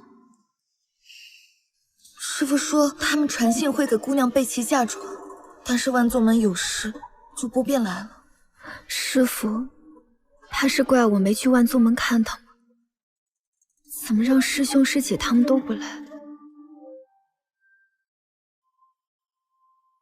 不要怕，瑞儿是娘家人，小姑姑出嫁是有娘家人的。小姑姑当然是有娘家的了。小姑姑今日高兴得很。瑞儿喜欢王爷吗？小姑姑喜欢王爷，王爷喜欢小姑姑，我喜欢王爷。青玉帮给国公府宋将军添妆，玄铁剑2把，长枪1柄，金玉刀1把，金银首饰1箱。怎么回事？镜花派给国公府宋茜茜添妆，白玉送子观音1座，檀木屏风2扇，蜀锦10匹。青玉帮，这不是万座门旗下的青玉帮和镜花派吗？难道是姑娘的师傅们都来了？老朱、宋嬷嬷，快，你们快去看看，是不是师傅他们来了？好。姑娘，要不你先待着，我和宝珠去看看。五岳派给国公府送西西天庄，武林中一流高手侍卫1名，桃花酒18坛，绸缎10匹。看来是小姑姑师傅他们特意给小姑姑准备的惊喜，才故意提前说不来了。是啊，师傅还是这么坏。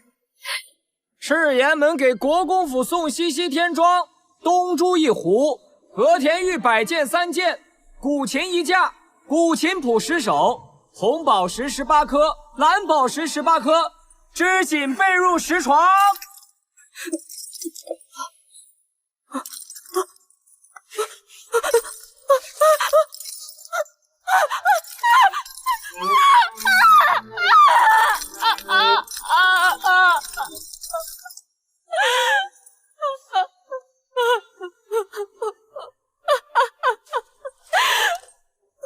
我是帝女将军，我是帝女将军啊！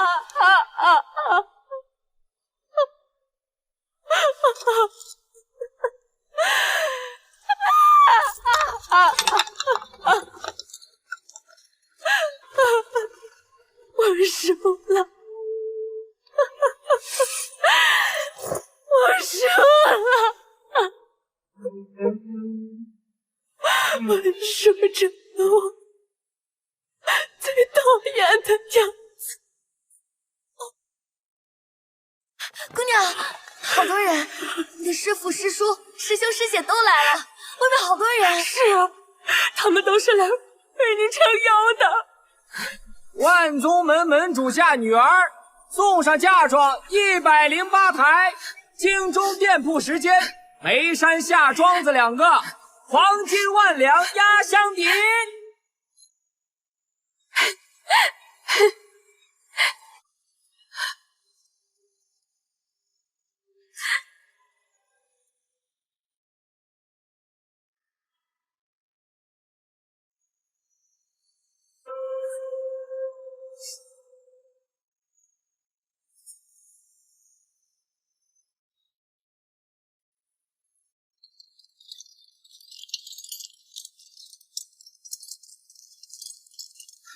恭喜王爷，娶了我将军府不要的弃妇。多亏了你双眼尽瞎，才让本王娶到心头之爱。王爷，奏府。今日大喜，无见血洗。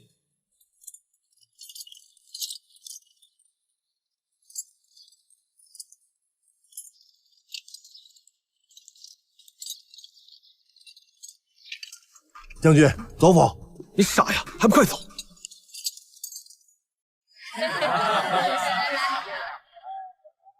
多吃点，多吃点。宝珠，多吃点。你饿不饿？姑娘定是饿了吧？要不去弄点吃的。面条来了。宝珠哎，你先去吃啊，我陪着姑娘。好，姑娘先垫垫，回头啊，等王爷招待了宾客，然后你再同王爷一同食。王爷今晚一直喝酒没吃菜呢，就没人帮他分担一些，让他先吃点东西。哎呦，这敬酒的可都是您的师父、师兄和所有眉山帮派，他不敢不喝呀。师父明明答应我，不会欺负他的。哟，姑娘，这是心疼上姑爷啦。毕竟是以后要一起生活一辈子的伴儿了，总归是要关照一下的。姑娘，今日老奴有一件事要跟姑娘说。其实王爷爱慕姑娘许久，曾经向夫人求过亲。什么？此番去战场，本王一定会亲自手刃杀害镇北侯和公子们的敌军首领，以此为聘，以匕首为信物，求娶西西。北冥王为何要娶西西？是他将本王从死人堆里救了回来。自那时起，本王就决定非他不娶，还望镇北侯夫人成全。王爷不必多礼，只是西西上南疆战场一事，还请王爷代我保密。我不希望他功高盖主，只希望他能觅得良婿，安稳一生。可王爷，您是亲王，西西性子莽撞，实在配不上王爷。姑娘，您千万不要乱想啊！夫人其实很喜欢王爷的，当初将您许配给战北望的时候，跟老奴说了一宿的话。求亲的人那么多，他最满意的就是王爷。可惜他已到南疆战场去了，那地方可是九死一生啊！吃吧，夫人在天之灵，看到你今日嫁给了王爷，他也会很高兴的，我向您保证。今日这凤冠可真重，重得我脖子都疼，疼得我……傻孩子，先吃面，然后卸了凤冠，更衣沐浴。今晚呀，外面这热闹得很，不到子时，怕是王爷也不会回梅花院。对了，那是他送的匕首呢？母亲没给他回送信物吗？匕首啊，放在侯爷的兵器库里，奴婢收拾好已带过来了，明日取给你看。夫人自然是回了信物的，送了一方手帕，说是您亲自绣的。手帕？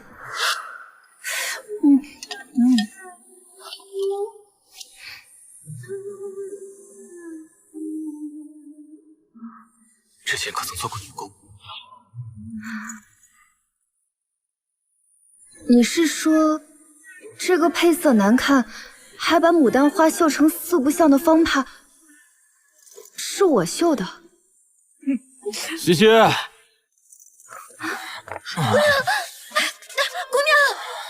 王爷的喝多了，王爷。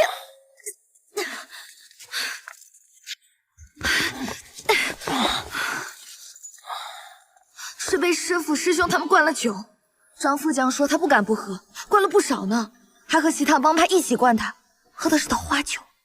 师傅竟然还让他们灌酒，这不是欺负人吗？门派来了这么多人，一人一杯，都够他喝吐血的。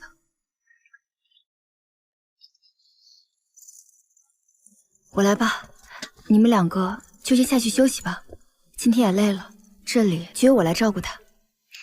嬷嬷，合卺酒还没喝呢，这都没吃东西就把人灌醉，也不知道心疼王爷。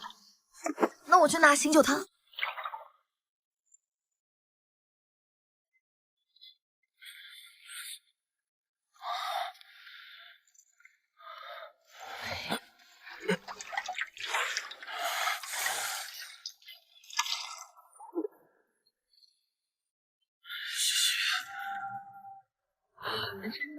你的脸怎么这么粗糙？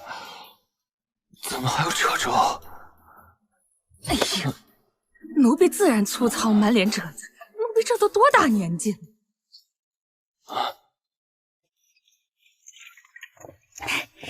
夫人，醒酒汤。醉成这样，都把苏嬷嬷认成我。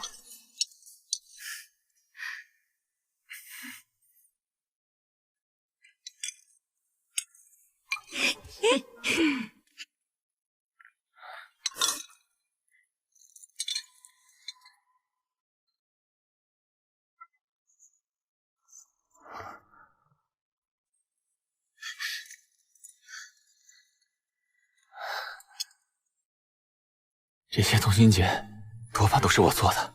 你做？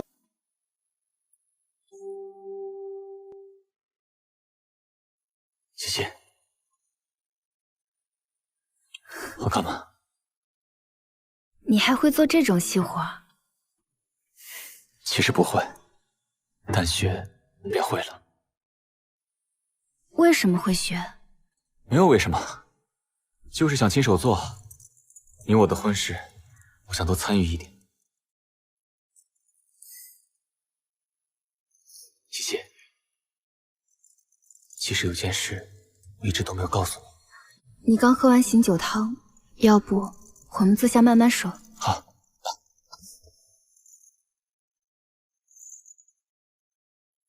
有面。哎，这是我吃过的。你吃过的，所以才香呢。谢如墨，我们还没饮合卺酒呢。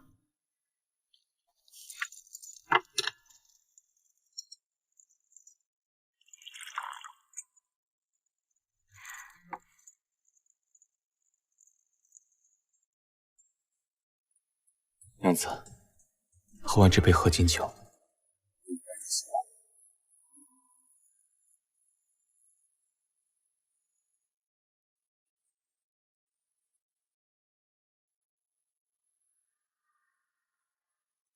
山间草木花并蒂，休待何欢结连理。别致却妆前月，几经赋三句，我才与君同享起。有件事情我还没有告诉你，还是我来问吧。你去南疆战场之前，是否去找过我母亲，求娶我？你知道了。宋嬷嬷方才与我讲了，所以你原先说的那个意中人，就是已经嫁了人的意中人，是我。那你为什么会喜欢我？谢谢。你还记得南疆战场上你救下的小兵吗？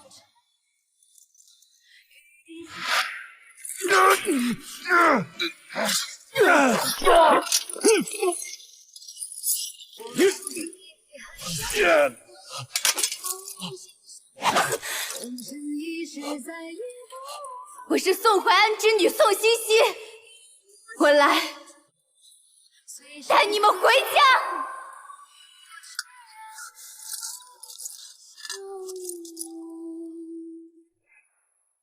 是你，那个小兵是你？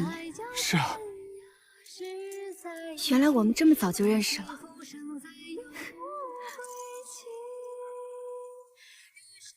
这手吧，怎么？你别嫌丑。你可知这次就是？我知道，这方帕都是我修，你喜欢的也一直都是我。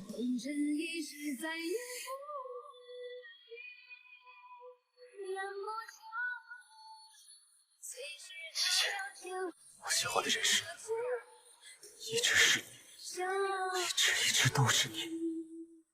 谢如墨，我也喜欢你。从今往后，不，一直以来，我心中也只有你。